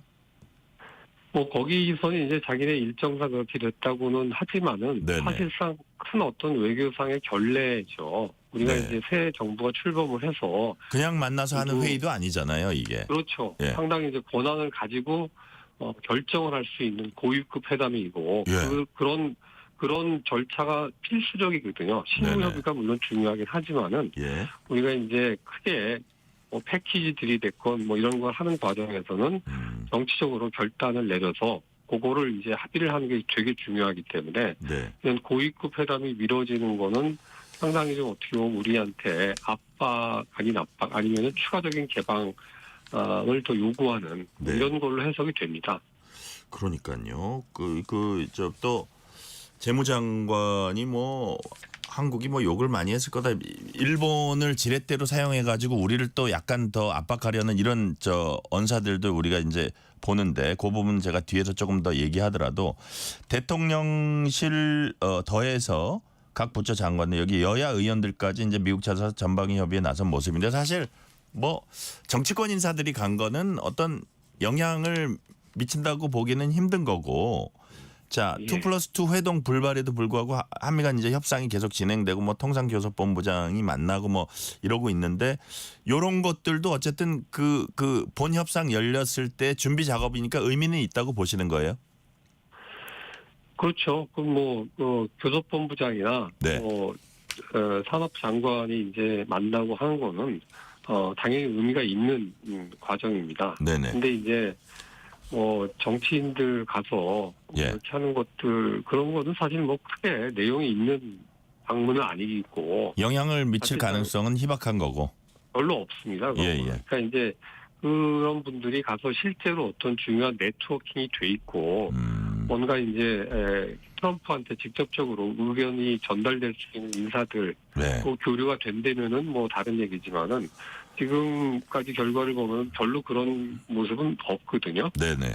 근데 이제 그분들은 이제 그냥 가서 내가 노력하고 있다라는 거를 이제 정치적으로 또 보여주고. 정치적으로 좀 보여주는 거죠. 그래서 네네. 그게 무슨 협상에 크게 도움이 된다거나 이런 부분은 없어 보입니다. 네. 근데 이제 교섭본부장이나 산업부 장관이나 이런 분들은 의미가 있죠. 이건 이제 협상의 과정이고 중요한 메시지를 전달할 수 있고 내용 조율이 가능한 분들이기 때문에 네네. 그 부분은 우리가 좀 계속 지켜봐야 될 것 같습니다. 네, 정부 사이드를 주목해서 이제 지켜보는데 우리가 이 대목에서 이제 트럼프 대통령의 입을 쳐다보지 않을 수가 없어요. 과연 또 무슨 얘기를 쏟아내는지 이제 보면 돈을 내면 일본처럼 돈 내면 다른 나라도 관세 낮추는 거 허용하겠다. 자, 예. 큰 투자해라. 일본이 보니까 759조 원 대미 투자를 약속했어요. 일본처럼 투자해라. 그러면 관세 낮춰준다. 와, 이게 정말 이게 어쨌든 이게 현실입니다. 우리가 예. 기분은 나쁩니다. 기분 나쁘지만 여하튼 이제 현실인 거는 인정을 해야 되는 그런 상황이잖아요. 그래서 네. 예를 들어서 돈을 내면 관세를 낮출 수 있다. 쇠고기 수입 안 하는 나라를 예의주시하고 있다. 우리나라는 지금 특정 연령 쇠고기 수입도 그게 제한해서 이제 하고 있는데 그것도 열어라 이런 뜻으로 해석될 수도 있는 거 아닙니까? 당연히 그렇죠. 예. 그러니까 이제 30개월령 넘어가는 소를 소고기 이제 수입 제한하는 국가 몇 개 없어요, 사실은. 아, 그래요. 예, 나름 우리가 지켜온 거군요. 예, 호주가 이제 최대 그러니까 호주가 2위 소고기 수출국이면서 미국 소고기 수입을 제한을 했었는데 그거를 이제 풀었거든요. 그래서 그거를 보고 트럼프가 이제 그런 발언을 한 건데 거기에는 당연히 우리가 포함이 돼 있는 거죠. 네. 그래서 이제 트럼프 시기에 일본하고 협상 과정을 봐도 그렇고 지금까지의 어떤 처음에 4월 2일인가에 미국 해방해라고 하면서 상호관세 부과했을 때의 근거도 그렇고 보면 되게 좀 단순하거든요. 근거가 되게 명확하고 이런 건 아니고 단순하고 눈에 보이는 이제 수치 이런 것들을 내세우고 실제로 협상을 할 때도 이번에 일본과 협상에서도 사실은 이제 트럼프가 일본 대표단 재무장관 그 사람을 불러서 복잡한 얘기 필요 없고 단순하게 관세 1포인트 내려줄 때 뭐를 줄 거냐 이런 식으로 이제 협상을 했다고 그러잖아요. 아, 그래요? 그래서 이제 사실 이제 그런 면을 우리가 좀 염두에 두고 협상을 해야 될 것 같습니다. 트럼프가 궁극적으로 지금 결정을 하고 있기 때문에 뭔가 복잡하게 막 설명을 해서 우리가 패키지 딜을 한다고 그래서 뭐 이해득실을 따져가지고 막 이해하기 어려운 이런 구조를 만들어서 설명을 하려고 애쓰는 거는 별로 효용이 없어 보이고요. 가급적이면은 심플하면서도 메시지가 명확하게 전달이 되고 그 속에서 우리가 실리는 챙겨야겠네요. 그렇죠. 미국한테 이게 얼만큼의 이득이 된다.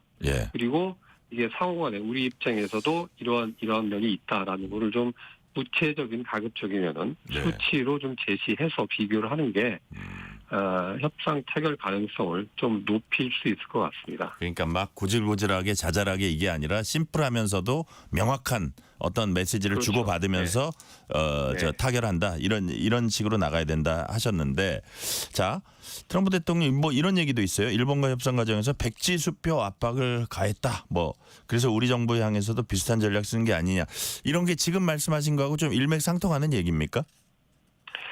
예를 들면 이제 5,500억 달러를 뭐 펀드를 조성해서 미국에 투자하는데 그거를 어디에 투자를 할지 이런 거는 미국이 다 정하고 그리고 투자 수익이나 누구의 90%를 또 미국이 가져가고 이런 식으로 지금 발표를 했잖아요. 근데 그 내용을 자세히 들여다보면은 사실은 5,500억 불 일본이 얘기한 거랑 좀 달라요. 5,500억 달러가 상한선이고 그리고 대출 그리고 대출 보증 이런 거를 다 포함한 금액으로 이제 일본은 주장을 하는 거거든요. 그래서 그 세부적인 내용, 디테일에는 지금 정해진 게 별로 없는 것 같아요. 그러니까 아까 말씀드린 것처럼 단순하게 5,500억 달러의 펀드, 대미 투자 펀드를 조성해서 미국한테 엄청나게 큰 이득이 생겼다라는 메시지는 전달이 되는데 그러면은 구체적으로 뭐를 어떤 방식으로 할 건지에 대한 거는 정해진 바가 없거든요. 그 내용 자체도 보시면은 일본이 준비해 간 게 4천억 불이었는데 그 자리에서 5천억 불로 붙이고 5,500억 불로 최종적으로 타결이 되고 이게 이제 그만큼 어떻게 보면은 준비가 안 된 상태에서 즉흥적으로 결정된 측면이 있는 거거든요. 그래요. 그래서 우리 입장에서도 너무 어떻게 보면 이제 그런 투자 계획이라든가 이런 것들에 대해서 너무 세심하게 뭔가 디테일에 대해서 지금 발목 잡히는 이런 거를 해놓을 필요는 없는 것 같습니다. 제가 막 드는 생각인데 이건 정말 모르겠어요. 그냥 막 드는 의구심입니다. 예를 들어서 지금 트럼프 행정부하고 하는 투자 약속이잖아요. 자, 근데 그 투자라는 게 5년간 이루어질지 10년간 이루어질지는 모르는 거잖아요. 그건 계획 세우기 나름 아닙니까? 그렇죠. 그럼 약속은 좀 세게 해놓고 나중에 그쪽 행정부가 바뀌었을 때 그 슬그머니 뭐 너무 제가 미리 생각하는 생각인지 몰라도 그런 것까지 생각을 할까요? 우리 그 통상 협의하는 그 대표단에서? 저는 뭐 생각을 해야 될 것 같습니다. 지금 그래요? 우리가 이제 뭐 시간에 쫓겨서 왜냐하면 트럼프가 나오는 게 저희 정상적인 그 사실 어떤 스탠스는 아니잖아요. 그 기존의 어떤 통상 협상에 있어서 완전히 답은 정해놓고 우리가 깎아줄 테니까 너희 뭐 갖고 올래 이게 사실은 전통적인 어떤 협상의 모습은 아니기 때문에 그런 생각까지 해야 되지 않을까 하는 생각이 제가 언뜻 들었어요. 감안을 해서 이제 해야 되는 건 맞고요. 근데 이제 베센트 장관이 이제 한 얘기가 그 이행 상황을 분기별로 점검을 해서 만약에 이행 상황이 저조하면은 다시 25% 관세를 부과할 수 있다. 뭐 이런 얘기까지 덧붙여 놨거든요. 상당히 독하군요. 미국도 그건 알긴 아는 거죠. 그러니까 이게 일단 블러핑 비슷하게 해서 이제 크게 질러놓고 후에 이제 우리가 여건이 안 돼서 못 하겠다라고. 그러고 막 그쪽의 정권도 막 바뀌고 있고. 그렇죠. 그랬을 때 이제 어떻게 할 건가에 대한 사실 구체적인 어떤 방안은 없는데 일단은 이제 우리가 주기적으로 점검을 해서 그래도 어느 정도 이제 예정대로 계획된 대로 투자나 무역 확대, 수입 확대 이런 것들이 이루어졌는지를 확인을 하겠다라는 그 정도의 얘기거든요. 그래요. 자, 그래서 지금 당장에 뭐가 이렇게 막 이런 건 아니에요. 그러니까요. 이런, 아니 아까 네. 이제 교수님 얘기를 쭉 들어봐도 여기서 막 엄청나게 정교하게 왜냐하면 세계를 상대로 협상을 하다 보니까 엄청난 정교함을 미국이 갖추기는 쉽지 않을 거예요. 그러다 보니까 이제 어떤 자기들의 원칙은 있겠지만 그냥 당장 어떻게 해서든지 이익을 많이 뽑아보자 이런 것 같은데 자 이재명 대통령이 이재용 삼성전자 회장과 만찬하면서 재벌 총수들과 막 밥 약속들이 쭉 이어지더라고요. 아무래도 그 투자 미국에 지금 한 그 트럼프 임기 중에 한 어느 정도까지 투자 여력이나 이런 얘기를 주로 하지 않을까 싶어요. 뭐 어떤 얘기들을 나눌까요?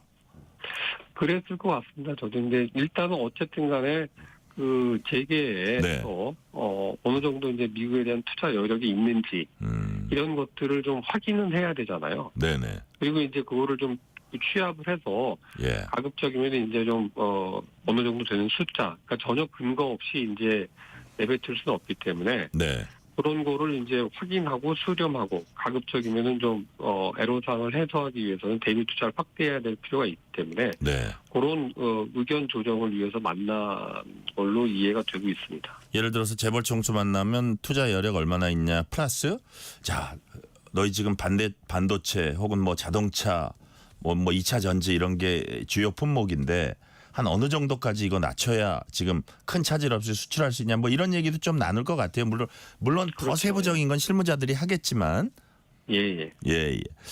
자 그래서 예를 들어서 또 이런 생각도 들더라고요. 뭐 현대차 같은 경우 무슨 뭐 포스코인가요? 이런 데는 현지 공장 이런 투자 계획 기존에 밝혀놓은 거 있잖아요. 네. 우리가 투자 계획하면서 그런 것까지 합해서 이렇게 내밀까요? 아니면 미국이 그거는 이미 한 거니까 그거 말고 새로 산정합시다 이럴까요? 뭐 현대차에서 뭐 210억 불인가 얼마 하기로 한 거는 당연히 포함을 시켜야죠. 앞으로의 그렇죠. 투자 계획이. 그렇죠. 예. 근데 이제 기존에 투자한 거는 뭐 그걸 다 넣어서 할 수는 없을 것 같고 일단 이제 앞으로의 향후 계획. 사실 우리나라가 누적해서는 여태까지 미국에다 투자한 게 한 800억 달러 정도 되거든요. 아 그래요? 네, 근데 이제 그게 최근에 투자가 많았습니다. 2021년부터 24년 사이에 한 400억 불 정도 신규 투자가 뭐 여러 가지 뭐 칩스 액트니 IRA니 이런 것 때문에 그러니까요. 투자를 많이 늘렸죠. 그래서 이제 그런 상황이라서 사실 이번에 우리 쪽에서 카드로 가지고 간 게 그런 의견 수렴을 통해서 한 1,000억 불 정도를 제시했던 것 같아요. 네네. 근데 이제 그게 성에 안 찬다는 거죠. 미국 입장에서는. 일본이 5,500억 불을 했는데 한국이 어떻게 무역 수지 자기네 입장에서 보면은 적자 규모는 비슷하거든요. 일본이랑. 근데 이제 뭐 너네는 일본이 아니고 5분의 1도 안 되는 투자하겠다고 하니 뭐 성에 안 찬다 이렇게 나온 것 같아요. 그래요. 그래서 그거를 좀 재조정해 보라 이런 요구를 한 것 같거든요. 네네. 그래서 이제 그런 부분에 대해서는 좀 전향적으로 우리가 이제 좀 더 확대할 수 있다라는 어떤 여지를 남기면서 숫자도 저는 어느 정도는 좀 플렉서블하게 제시를 해도 좀 확대해서 제시를 해도 크게 무리는 없을 것 같아요. 그래요. 어차피 이게 계획이기 때문에 그리고 여건이 바뀌면은 또 조정할 수는 있는 거니까 현실적으로. 그것까지 감안해서 그냥 이 정도까지 우리가 투자할 수 있을까 너무 겁먹을 필요는 없다. 이런 얘기. 그렇죠. 너무 겁먹을 필요는 없고 여러 가지 이제 그걸 할 때 너무 이렇게 바인딩하는 구속하는 거기에 메인은 거는 피해야죠. 바인딩하고 메인은 그런 것들은 피하고 조금 총량적으로는 얼마든지 제가 보기엔 뭐 근데 이제 그것도 한계가 있는 게 일본이 우리나라의 GDP의 한 3배 정도 되거든요. 그러니까요. 그냥 5조 달러 정도 되기 때문에. 근데 또 미국에서는 뭐 비슷한 수준으로 다루려고 할 것 같아요. 근데 이제 무역 수지 적자 규모는 그렇지만 경제 규모가 그렇고 실제로 이제 가지고 있는 여력, 투자 여력이 일본이 우리가 훨씬 많거든요. 그러니까요. 그거를 이제 동일한 수준으로 요구하는 거는 좀 무리한 요구이기 때문에 그거는 이제 뭐 여러 가지 데이터를 들이대면서 얘기를 해야죠. 우리가 최선을 다한 거고 우리 수준에서는 요 정도가 거의 뭐 상한선이다 하는 걸 충분히 얘기해도 그 정도는 될 것 같습니다. 네, 지금 말씀하신 대로 뭐 최근에 미국과 일본 간 무역 협상 타결 내용을 우리가 갖고 있기 때문에 우리 협상 대표단이 되게 좀 부담이 되기도 하고 그게 어떤 기준이 되기도 하고 여러 가지 그 의미가 있습니다. 자, 이런 가운데 하워드 러트닉 미 상무장관은 미국과 일본의 합의 내용을 보면서 한국이 욕설을 했을 거다. 이런 얘기를 했어요. 이 말을 한 배경이 뭘까요, 교수님? 그게 이제 제일 큰 게 자동차 같아요. 네.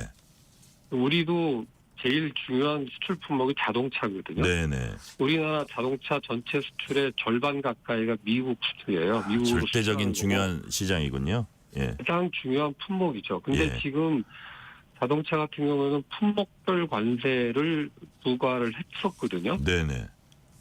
근데 이제 품목별 관세에 예외 없다 이렇게 얘기를 하다가 그거에 대한 예외를 지금 영국한테는 해줬어. 영국은 사실은 이제 자기네가 흑자를 보는 나라이기 때문에 네. 그랬었는데 일본에 대해서 이제 그거를 낮춰준 거죠. 15%로. 원래 2.5%에다가 이제 이번에 낮춰준 거 합하면 12.5 플러스 2.5에서 15%가 된 거죠? 그렇죠. 네네. 근데 이제 원래 상호관세를 부과하면은 25% 부과한다고 했었는데 그거를 15%로 낮춘 거기 때문에 네. 그게 이제 일본 자동차 입장에서 보면은 상당히 괜찮은 성과거든요. 그것만 놓고 보면. 교수님 보시기에 우리가 15%만 달성해도 괜찮은 겁니까? 지금 현실적으로? 최소한 자동차를 놓고 보면 일본이 자동차가 상당히 강하잖아요. 예. 보다 대미 수출 훨씬 많이 하고 있는 나라고 사실은. 예. 그러니까 우리 입장에서는 자동차 놓고 봤을 때 최소한 15%는 안 넘어가야지 불이익이 그나마 좀 경쟁이 되는 거죠? 그렇죠. 경쟁이 된다고 보는 거죠. 그래서 그 부분은 상당히 좀 신경을 써서 네. 얻어내야 될 것 같고 사실 우리가 이제 다른 부분에서 어떤 시장 개방이라든가 이런 네. 부분에서 좀 투자 확대 이런 것들을 좀 더 유연하게 할 경우에는 네. 미국이 뭐 굳이 우리나라에 대해서만 더 높은 차 관세를 매길 이유도 별로 없죠. 이미 뭐 일본한테 해줬기 때문에 네. 그 부분 우리가 노력을 해야 될 것 같습니다. 그런 부분. 그런 부분. 자, 그리고 오늘 정책실장하고 국가안보실장 브리핑하는데 보니까 조선 반도체를 비롯한 제조업 상호협력 중요성 확인했다. 조선 반도체 이 부분은 또 어떻게 좀 전망을 하십니까? 이 부분도 좀 우리가 최대한 얻어내야 될 텐데요.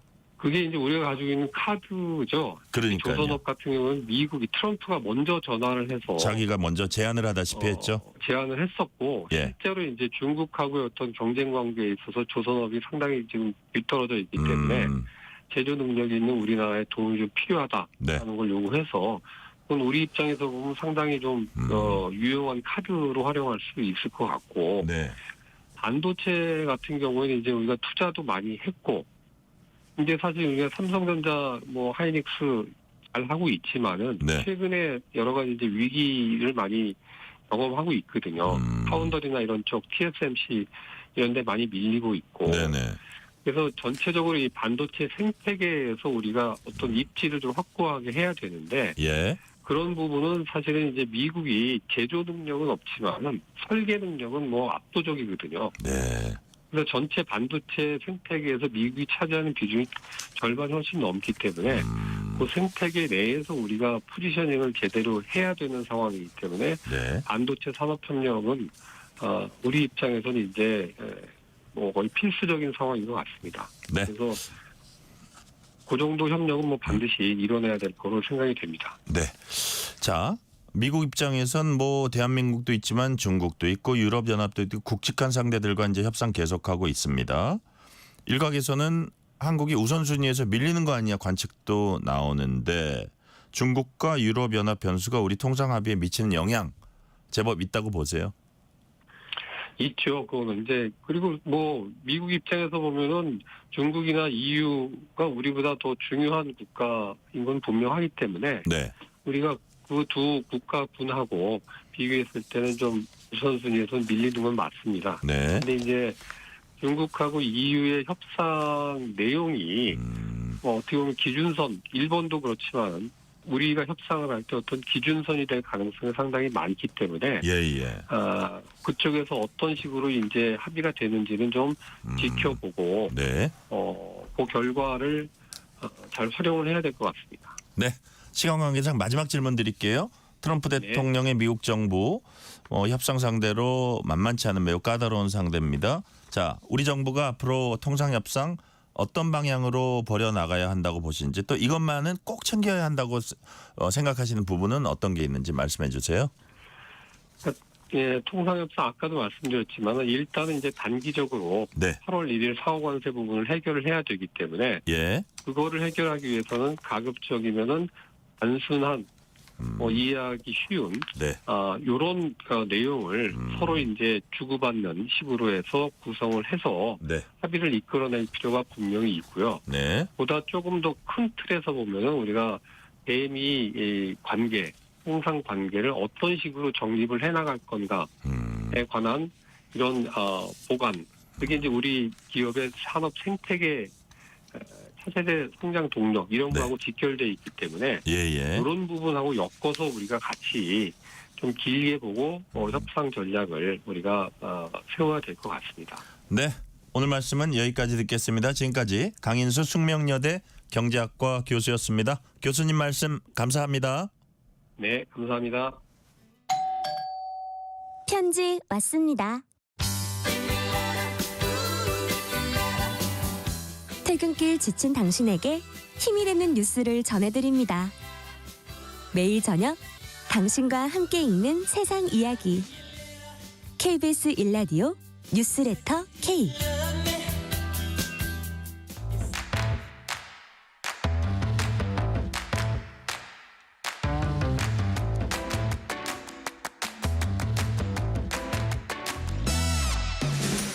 오늘 가장 뜨거운 뉴스, 화제 소식 쏙쏙 골라서 전해드립니다. 뉴스레터 브리핑. 오늘은 국민일보 김윤아 기자 나오셨습니다. 김윤아 기자님 어서 오세요. 네, 안녕하세요. 수업을 거부해서 유급 대상이 됐던 의대생들이 학교로 돌아옵니다. 정부가 오늘 2학기 복귀를 허용하기로 했죠. 네, 그러니까 일반 학부생들 같은 경우에는 1학기에 쉬었다가 2학기에 복귀한다라고 하면 이건 가능합니다. 그런데 의대는 1년 단위로 수업이 구성이 되어 있어서 1학기를 쉬었으면 2학기 때 바로 복귀를 할 수 없고요. 내년 1학기에 복귀를 해야 합니다. 안 되는 걸 해준 거군요. 네, 이게 원래 학칙에 이렇게 규정이 돼 있는데 의대생들이 이제 돌아가겠다 이렇게 밝힌 상황이어서 정부가 2학기에 곧바로 복귀를 허용해 줄지 아니면 다른 학생들과의 형평성을 고려해서 학칙대로 내년 1학기에 복귀를 하도록 할지 여기에 관심이 쏠렸던 거였거든요. 그런데 결국 2학기 복귀를 허용하기로 했습니다. 전국 의대 총장 모임인 의과대학 선진화를 위한 총장협의회 의총협이라는 곳이 있는데요. 여기서 교육부에 건의를 한 겁니다. 그러니까 이렇게 학생들 1학기 수업에 복귀를 하지 않아서 유급 대상이 된 의대생들 8,000명 정도인데 이 학생들 2학기에 곧바로 복귀시켜달라 이렇게 건의를 했습니다. 그리고 또 의총협이 건의한 내용 중에 일부 학년 같은 경우에는 이 수학 연한을 원래 6년인데 5.5년으로 단축시켜달라 이렇게 내용을 건의를 했는데 이것도 허용을 해주기로 했습니다. 그러니까 원래 의대가 6년 과정인데 한 학기를 줄여준다는 거고요. 그러니까 이제 실습 때문에 코스모스 졸업 2026년 8월에 졸업을 하는 본과 4학년 그리고 일부 본과 3학년 제외하고는 미복귀생들은 6년 의대 과정을 5년 만에 졸업을 하게 되는 겁니다. 그러니까 원래 교육부가 학사 유연화는 없다 이런 입장이었는데 결국 의료계 요구를 다 수용하게 된 거고요. 그러니까 교육부는 한 학기가 줄어든다고 해서 배워야 할 내용을 감축하는 것이 아니기 때문에 이건 학사 유연화는 아니다 이런 입장인데 그래도 이제 매 방학을 이용해서 가르치기로 해서 좀 공백을 줄이겠다 이런 입장입니다. 네. 그러니까 어떤 형평성 문제 이런 거를 제기할 수는 있겠지만 그거보다는 학교의 조기 정상화 이게 더 중점을 둔 결정이라는 생각이 들고요. 국가고시도 추가로 시행하기로 했다고 합니다. 그래서 이건 좀 과도한 특혜 아니냐 이런 지적도 있어요. 네, 맞습니다. 이게 국가고시라는 게 의사시험을 말하는 건데요. 본과 3, 4학년이 8월에 졸업을 하게 되니까 이게 원래는 하반기에만 볼 수 있던 국가고시를 상반기에도 볼 수 있도록 한 번 더 시험을 열어준다는 겁니다. 그래서 의대생들은 졸업 전에 이 국가고시에 합격을 해서 면허를 받아야 하거든요. 그래서 이게 특혜 아니냐 이렇게 물었더니 교육부는 특혜로 보일 수 있지만 국가적 차원에서 의료 인력 양성 시스템이 복원되는 것이다 이렇게 설명을 했습니다. 그리고 그리고 결국 방학마다 의대생들을 위한 강의가 개설돼야 하는데 이게 결국에는 뭐 학교의 기자재도 방학에 또 써야 되고요. 또 네. 교수들도 나와야 하잖아요. 그래서 대학들이 추가 강의를 하는 대신에 재정 지원을 해달라 이렇게도 요구를 했거든요. 근데 교육부가 이 요구에 대해서도 수용하겠다는 계획입니다. 단순히 의대생이 복귀를 해서 대학에 재정 지원을 하는 게 아니라 전체적으로 의대 교육의 질을 개선하기 위한 거다 이렇게 해명을 했는데 네. 특혜 논란이 나올 수밖에 없고요. 또 1학기 수업을 받지 않은 것에 대한 유급 이거는 그대로 남겨놓긴 했는데 사실상 곧바로 뭐 복학도 할 수 있고 또 정상 진급도 할 수 있고 졸업도 할 수 있어서 네. 사실 뭐 무늬만 유급 아니냐 이런 비판도 계속될 걸로 보입니다. 이렇다 보니까 뭐 각종 비용을 세금으로 부담하고 뭐 사회적 비용 이런 것까지 초래한 상황에서 의대생들이 집단 행동에 대한 사과는 없이 결국 정부가 다 이걸 수용하는 거라서 사실상 특혜 논란이 남게 됐고요. 실제로 국회 전자청원에 올라온 뭐 의대생 전공의 복귀 특혜 반대 청원 이런 것 같은 경우에는 오늘 오전 기준으로 6만 4천 명이 뭐 동의하기도 했습니다. 아, 그래요. 자, 의대생에 이어서 전공의도 복귀를 저울질하고 있다고 합니다. 오늘 정부 의료계가 첫 회의를 열었습니다. 어떤 얘기가 오갔을까요? 네, 전공의 복귀를 논의하기 위해서 이 수련협의체라는 회의를 열었는데 이게 네. 오늘 처음 개최가 됐습니다. 이 자리에 보건복지부가 참석을 했고요. 네. 의료계에서는 한성존 대한전공의협의회 비상대책위원장 포함해서 뭐 대한수련병원협의회 이렇게 참석을 했는데 네. 모두 발언에서 이형훈 복지부 2차관은 국민 눈높이에 맞는 전공의 수련 복귀 방안을 마련하기 위해 소통하고 협력하겠다 이렇게 말했고요. 대전협의 한성존 위원장은 저희는 갈등이나 대립이 아니라 소통과 화합의 장에 나와 있다고 생각한다. 모든 가능성을 열어놓고 건설적인 논의가 이루어질 수 있도록 노력하겠다. 이렇게 밝혔습니다. 첫 회의라서 뭐 1시간 30분 정도 진행이 됐는데 네네. 앞으로 뭐 어떤 논의를 할지 그리고 뭐 주제에 대한 이야기가 오갔다고 하고요.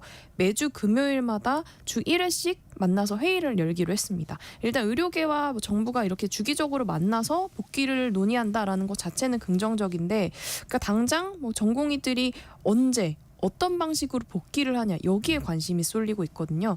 근데 여기에 대한 결론은 뭐 오늘은 상견례 자리니만큼 결론을 내지 않았고 그 대전협 내부에서는 의대생들이 학사 일정을 단축했던 것처럼 전공의들도 수련 단축을 요구하자 뭐 이런 내부 목소리가 있었거든요. 그런데 전공의마저 이걸 단축해주면 또다시 의사 특혜 시비 이런 게 또 재현될 수 있기 때문에 네. 대전협은 일단 수련협의체에서는 이걸 언급하지 않기로 했습니다.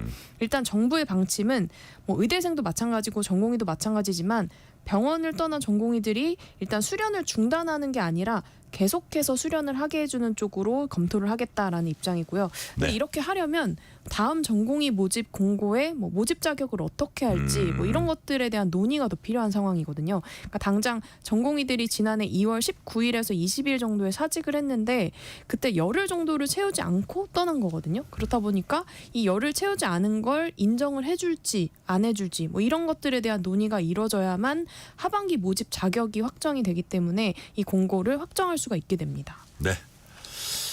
자, 이번엔 여름철 위생에 대한 얘기 좀 해볼게요. 후텁지근한 요즘 주방 위생에도 각별히 신경 써야 합니다. 근데 세척한 행주가 과연 얼마나 깨끗할지에 대한 연구조사 결과가 나왔죠. 네. 인하대학교하고 유한킴벌리가 연구를 했는데요. 네. 뭐 음식점이나 가정에서 주로 사용하는 면행주, 뭐 부직포 행주 이걸 대상으로 실험을 했습니다. 네. 보통 주방에서는 행주 사용한 다음에 주방 세제로 세척을 하잖아요. 예. 그럼 깨끗할 거다 이렇게 생각을 하는데 실험을 해봤더니 세제로 세척을 해도 세균이 완전히 제거되지 않았습니다. 심지어 12시간 건조를 한 뒤에도 세균이 남아 있었는데 이건 뭐 면부직포 행주 가리지 않고 다 똑같았습니다.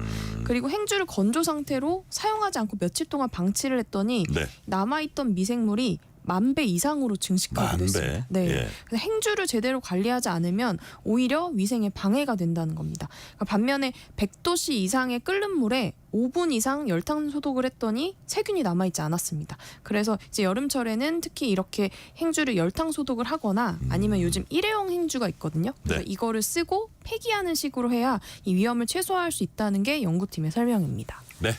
최근에 휴대전화 가입을 미끼로 페이백 해주겠다 이렇게 속이는 사기가 기승을 부리고 있다고 합니다. 피해자도 나오고 있고요. 주의가 요구되고 있죠. 네, 이게 방식이요. 휴대폰을 개통을 하고 고가의 요금제를 한 3개월 정도만 유지하면 일정 부분 돈을 돌려주겠다. 네. 이런 식으로 스마트폰 개통을 유도하는 경우가 있습니다.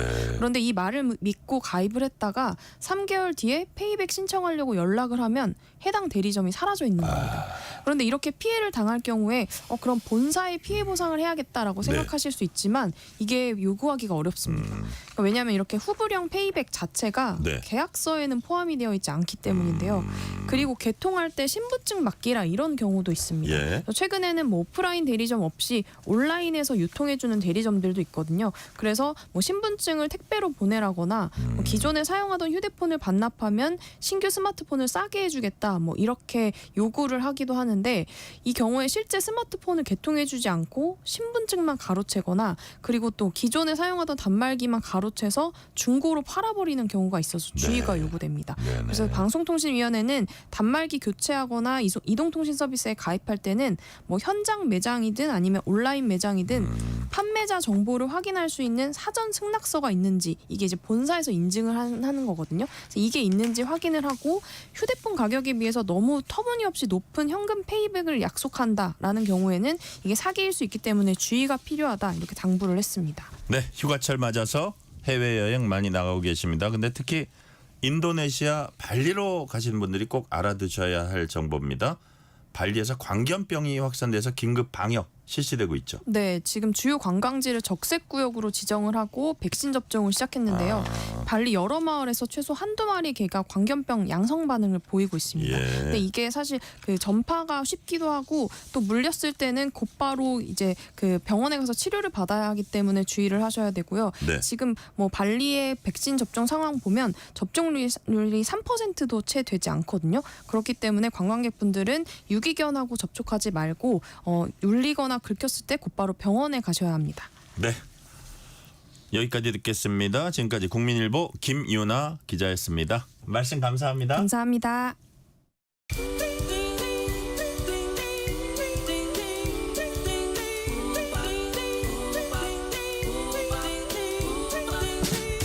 오늘 하루 뉴스를 정리해주는 다정한 편지 한 통.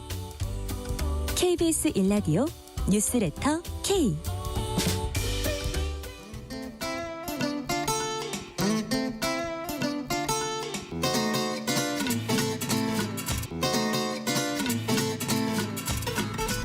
다양한 문학의 전문가와 재미있고 유익한 얘기 나누는 시간입니다. 주말엔 문화.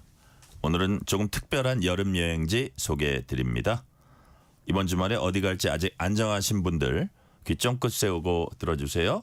송일봉 여행작가 나오셨습니다. 송일봉 작가님 어서 오세요. 네, 안녕하세요. 자, 오랜만에 뵈니까 더 반가운데요. 네, 그렇습니다. 예, 여름에 한번 만날 줄 알았어요. 그러니까요. 예. 네.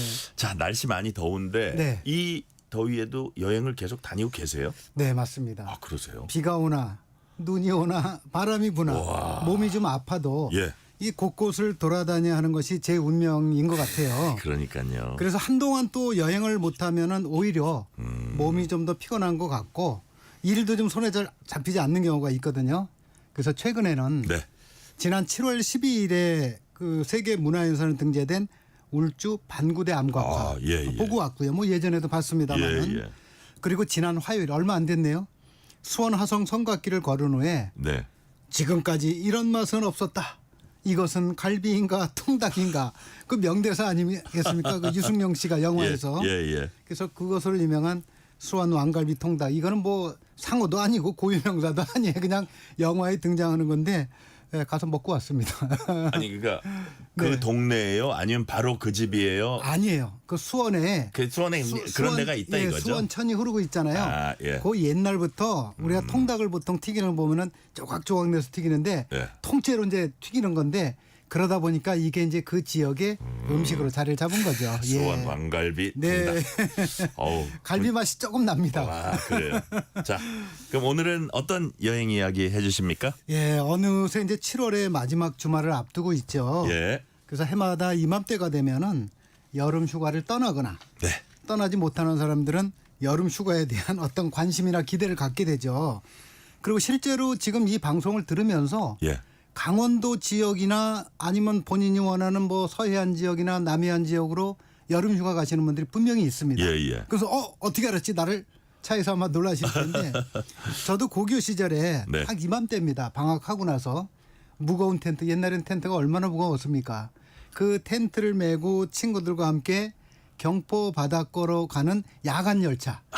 그 청량역에서 타는 야간 열차에는 사람들이 얼마나 많았는지 그래요. 거의 그냥 10시간 이상을 움직이지도 못하고 갔었던 기억이 나는데 지금 생각해 보니까 야간 열차를 타신 이유는요? 그때 강릉 가는 게 지금처럼 KTX가 없고요. 그러니까. 저쪽 영주까지 내려가 가지고 그래요. 돌아서 와야 되니까 청량리에서 밤 10시쯤 타면은 그 다음 날 한 5시쯤에 도착하는 그래요. 거예요. 아이고, 예. 그래서 그게 지금도 이제 얼마나 여행을 사랑하시면 예. 그때부터 그러니까요. 친구들 생각도 나고요. 그래서 오늘은 그 여름 휴가에 대한 아마 계획을 세우시는 분들을 위해서 네. 우리나라의 많은 여름 여행지 가운데서도 특별히 아름다운 꽃들을 많이 볼 수 있는 곳으로 떠나볼 텐데요. 네. 그중에서도 강원특별자치도의 여름 야생화 명소 몇 군데 찾아가 보겠습니다. 강원도의 야생화를 보는 산으로 가는 여행입니다. 특별할 것 같아요. 어디부터 가볼까요? 네, 가장 먼저 찾아갈 곳은 강원특별자치도 태백시에 있는 네. 대덕산 분주령입니다. 이 분주령은 오래전부터 야생화 트레킹을 즐기기 좋은 명소로 예. 아주 인기가 많았던 곳인데요. 얼마나 꽃길이 예쁜지 분주령 야생화 꽃길을 가리켜서 여름 야생화의 제왕. 누가 이름을 붙였는지는 모릅니다. 저도. 분주령 야생화 꽃길이 바로 여름 야생화의 제왕이다. 예, 이렇게 이름을 붙였는데 분주령 야생화 꽃길은 네. 이렇게 두문동제라는 굉장히 높은 고개가 있어요. 예. 이게 이제 그 굉장히 좀 험한 곳이고 사람들이 많지 않은 곳이기 때문에 아마 두문 불출 여기서 유래가 되지 않았을까 생각을 하는데요. 그래요. 이 두문동제를 출발해서 분주령, 금대봉 또 대덕산 등을 거쳐서 한강의 발원지인 검룡소까지 이어지는 길입니다. 이게 9.4km. 좀 길죠. 이 탐방로 걷는데 약 4시간 30분 정도가 소요돼요. 그래요. 그런데도 이 대덕산 분주령을 찾는 사람들이 굉장히 많습니다. 그리고 자연을 잘 보존해야 되겠죠. 네. 그래서 현재 예약제를 통해서만 들어갈 수가 있는데 어디서 예약해요? 국립공원 홈페이지를 통해서 예약을 해야만 출입이 가능한데 네네. 또 연세가 드신 분들은 일단은 뭐 전화로 예약하면 되는데 이게 홈페이지 들어간다면 복잡하잖아요. 전혀 복잡하지 않아요. 뭐 국립공원공단 딱 인터넷 검색해가지고 거기다 국립공원 예약 그거 누르면 되죠. 그다음에 탐방로 예약제, 예. 그다음에 태백산 날짜 인원을 넣게 되면은 곧바로 예약이 되는 거거든요. 어렵게 생각하지 마시고 자녀분이나 뭐 선주한테 시켜도 되고요. 그래도 되죠. 예, 그리고 이제 혼자가 아니라 여럿이 가실 분들은 한 10명까지도 한 번에 예약을 할 수가 있습니다. 그러니까 예. 거기서 동창회를 해도 되는 거네요. 자, 그렇다면 지금 대덕산 분주령에서 볼 수 있는 여름 야생화 대표적으로 어떤 것들이 있어요? 뭐 많은 이제 그 야생화들이 있는데 일단 네. 비비추 꽃이 이제 비비 꼬면서 이렇게 움직여요. 비비추. 예, 비비추. 그다음에 뭐 개병풍, 돌바늘꽃, 그다음에 초롱꽃, 하늘나리 이런 꽃들이 있고요. 예. 저는 한 37년 전입니다. 1988년에 네. 취재를 위해서 대덕산 분주령을 처음 가봤어요. 예. 그래서 당시 야생화의 종류를 세다가 너무 많아가지고 중간에 세지를 못했어요. 예. 포기를 해버린 거예요. 너무 많기 때문에. 그랬는데 그때 이 야생화를 보면서 얼마나 제가 감탄사를 연발을 했는지 저를 안내했던 신문사 선배로부터 예. 야 도대체가 너무 시끄러워가지고 너하고는 앞으로 못 다니겠다. 너무 감탄사를 연발하다 보니까. 너무 좋아 너무 좋아 막 그랬던 모양이에요. 왜 이렇게 꽃이 많은지 구박을 받았던 기억이 나는데 네. 훗날 이 선배는 야생화 관련된 책도 내기도 했어요. 그러시군요. 어찌되었든 그때 처음 보았던 대덕산 분주령의 야생화 물결 지금도 잊을 수가 없습니다. 네. 자, 이 야생화 네. 꽃을 많이 보고 많이 알면 어떤 점이 좋습니까? 일단은요. 여름 꽃들 좀 생각나는 것이 네. 뭐 채송화, 맨드라미, 무궁화, 백일홍. 이거 옛날에 학교 교단에 다 있던 거 아니겠어요? 그렇죠. 또 어떤 꽃이 있을까요? 올해도 과꽃이 통에 나오는 뭐 과꽃도 있고 뭐 사루비아도 있고 단맛이 좀 나는 그다음에 뭐 다알리아 이런 꽃들이 있는데요. 제가 특별히 꽃에 대해서 뭐 많이 아는 것도 아니고요. 여행을 하다 보면은요. 저하고 같이 동행하는 사람들이 많이 질문하는 것 중에 하나가 작가님 저 꽃 이름이 뭐예요? 많이 물어봅니다. 그래서 정말 힘들어요. 그러다 보니까 저도 지금 많이 보게 되죠. 그래서 네. 식물도감을 따로 가지고 있어요. 그래서 가는 곳에 어떤 꽃이 있으면 비슷하게라도 얘기를 해주면은 또 꽃말 정도만 알면은 그러니까요. 사람들이 굉장히 좋아하고요. 그러다 보니까 이제 꽃을 좀 관심을 좀 갖게 된 거죠. 예. 네. 우리가 대덕산 분주령 알아봤는데 이번엔 어디로 갈까요? 네, 이번에는 자동차를 타고 찾아갈 수 있는 네. 만항제를 찾아가 보겠습니다. 아, 예. 만항제는 정선군 한백산 자락에 있는 만항제인데 이 한백산이 우리 백두대간의 중추 역할을 하는 산이거든요. 그렇군요. 이 만항제가 해발 1330m 지점이에요. 이곳까지 그래요? 자동차가 올라갑니다. 그래서 최근 생태 여행지로 정말 큰 관심을 끌고 있는데 한여름에도 시원한 바람이 아니에요. 네. 선선한 바람이 불기 때문에 가족 단위의 피서객들이 동해안을 오가면서 잠깐 들렀다 가기에 정말 좋습니다. 그러니까요. 자, 그러면 만양제에서는 어떤 여름 야생화들 볼 수 있을까요? 네, 이 만항제에서는 이제 동작꽃을 비롯해서 네네. 뭐 둥근 이질풀, 마타리, 하늘 말라리, 노란 물봉선 같은 꽃들을 볼 수가 있는데요. 그래요. 이 가운데 노란 물봉선은 꽃도 아주 예쁘지만은 나를 건드리지 말아요. 라는 그래요. 꽃말을 가진 귀한 꽃인데 이게 그 봉숭아 물을 들이는 그 봉숭아하고는 전혀 다른 꽃이에요. 그래요. 예, 꽃 모양도 다르고 노란 물봉선. 근데요. 제가 2년을 연달아서 여기를 가본 적이 있거든요. 아, 그래요? 근데 그 전에는 그 자리에서 노란 물봉선 꽃이 있었는데 그 자리에 가니까 그 해는 또 꽃이 안 폈어요. 그래요. 그러니까 환경이 그만큼 영향을 많이 받는다는 것을 또 알게 됐습니다. 그러니까요. 자, 근데 이거 한번 여쭤볼게요. 그 우리가 지금 말씀하신 야생화가 많이 피는 곳 지역을 말씀해 주셨는데 그 지역에 가면 모든 가는 길에 다 있습니까? 아니면 그 지역에서도 특별히 꽃을 볼 수 있는 구역이 따로 있습니까? 네, 분주령 같은 경우는 그 탐방로를 따라가면서 꽃을 보는 곳이고요. 예. 만항제 같은 경우는 그 지역에서 꽃을 볼 수가 있어요. 그 지역에서. 그러니까 이제 여기가 오히려 이제 좋다는 건데 일단은 이제 만항제에 가게 되면은 하늘숲공원 그다음에 산상의 화원이 있는데 하늘숲공원은 평지에 조성되어 있어서 산이 조금만 비탈져도 아예 안 가는 사람들이 있어요. 아예 거기는 올라가는 거 아니야. 여기서 기다리는 거 이런 분들은 그 하늘숲공원 여기는 뭐 이제 앉아 있는 뭐 이제 벤치들도 있고 평상도 있거든요. 그다음에 산상의 화원은 약간 경사진 산비탈에 있는데 중간중간에 탐방로가 조성이 돼 있고 그 대신에 다양한 꽃들을 좀 볼 수가 있어요. 그리고 그늘이 있기 때문에 덥지가 않고요. 그리고 아울러 이제 만항제 일대에서는 바로 오늘 7월 25일부터 한백산 야생화 축제가 시작이 되었어요. 네네. 이게 8월 16일까지인데 제 생각에는 이번 주보다는 다음 주 정도, 다음 주말 정도에서 그 다음 주 정도의 주말에 가면은 정말 많은 야생화들 보고 저처럼 궁시렁궁시렁 거리면서 감탄사를 연말하다가 제발 좀 선배한테? 조용히 하라 할 수도 있을 것 같아요. 그만큼 이쁘다는 거죠. 예. 그러니까요. 예. 자, 작가님 마지막으로 찾아갈 여름 야생화 명소 어디입니까? 이번에는 이제 그 바닷가도 좀 가깝고 북쪽으로 좀 올라왔어요. 강원특별자치도 양양군에 있는 구룡령 옛길입니다. 현재 국가지정유산인 명승으로 지정되어 있는 구룡령 옛길은 강원도의 영동지방과 영서지방을 잇는 험한 고갯길입니다. 그래서 구룡령을 넘는 국도 56호선 지금도 잘 그 차들이 많이 다니고 있죠.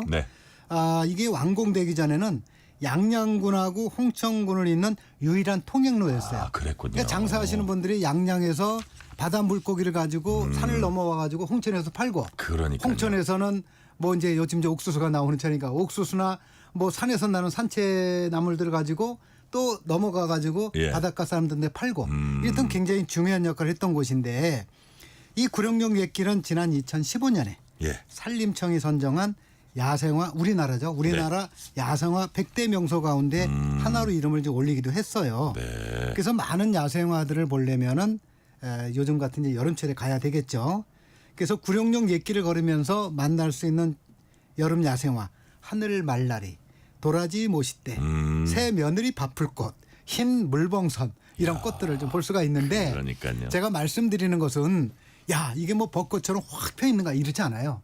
야생화들은 진짜 자세히 들여다봐야 돼요. 아, 그래요? 꽃이 우리 손톱, 애기 손톱보다도 작은 정도로 꽃이 있는 경우 있거든요. 그래서 굉장히 주의하고 세밀하게 이렇게 봐야 되나요? 지나가면서 예. 뭐 그러지는 않아도 되는데 가다 보면 꽃이 보이면은 가만히 앉아서 예. 자세히 들여다보면 오. 진짜 모습을 잘 갖추고 있는 꽃들이 있거든요. 그러면은 예. 그런 꽃을 보면요 굉장히 자연에 대한 숭고함을 갖게 되고 정말 그 폈다가 한 열흘 정도 안에 보통 지는 경우들이 많거든요. 네네. 그 소중함을 또 생각할 수가 있습니다. 그러니까요. 예. 뭐 시간이 다 돼가긴 하지만 구룡령 옛길이 앞서 소개해주신 태백산 분주령, 네. 정선 만항제하고는 뭐 차이점이 좀 있습니까? 좀 있습니다. 아, 구룡령 옛길은 이제 내려가면서 약수터가 이제 갈천 약수터인데 네. 약수터까지 쭉 내려가면서 야생화들을 감상할 수 있는 장점이 있죠. 예. 근데 길지도 않아요. 한 2.8km. 아까 그 대덕산 분주령 9.4km. 예. 그래서 이 길을 천천히 쉬엄쉬엄 꽃들을 보면서 걸으면은 한 2시간 30분 정도. 그 산이 워낙 높은 거니까 많이 덥지도 않고요. 네. 그리고 이곳 이제 구룡령 옛길이 끝나는 곳에서 한 30km 정도 가면 동해바다를 만날 수 있는데 네. 이곳에서 그 유명한 낙산 해수욕장, 하저대 해수욕장, 하저대. 이런 것들을 갈 수가 있습니다. 하저대 짧게만 소개해 주세요. 하저대는 그 조선시대 고려 말과 네. 조선시대 초기에 살았던 조준, 하륜 네. 이 두 사람의 이름을 성을 따서 하조대라고 이름 붙였는데 그러니까요. 일출 명소로 굉장히 유명하고요. 조준과 하륜이 뭐 이곳에서 잠시 머물렀다라는 얘기 때문에 하조대라는 이름 붙였고 하조대를 들어가는 길 이름도 조준길이라고 네. 또 이름을 좀 붙여놨어요. 그리고 이곳이 하조대 그 바로 앞에 정자구도 있고 그 바로 앞에 조금 바위가 있는데 이 바위 위로 해가 떠오르는 모습이 좋은데 네. 제가 찾아봤잖아요. KBS 네네. 그 애국가를 봤잖아요. 네. 2절 나올 때 그 해 뜨는 모습이 이게 하조대 모습이니까 그거 보시는 분들은 한 번쯤 그 참조해 보시기 바랍니다. 네. 저도 대학교 2학년 때 친구 4명이서 갔다 왔던 기억이 납니다. 그렇군요. 네, 오늘 말씀 여기까지 듣겠습니다. 지금까지 송일봉 여행 작가였습니다. 작가님 말씀 감사합니다. 네, 감사합니다. 오늘 뉴스레터 K는 여기까지입니다. 커피 쿠폰 당첨자 명단은 뉴스레터 K 홈페이지 확인해 주시고요. 오늘 끝곡으로는 송일봉 작가님께서 추천해 주신 곡입니다. 징검다리의 여름 듣겠습니다. 오늘도 함께해 주신 청취자 여러분 진심으로 감사드립니다. 지금까지 뉴스레터 K 전종철입니다.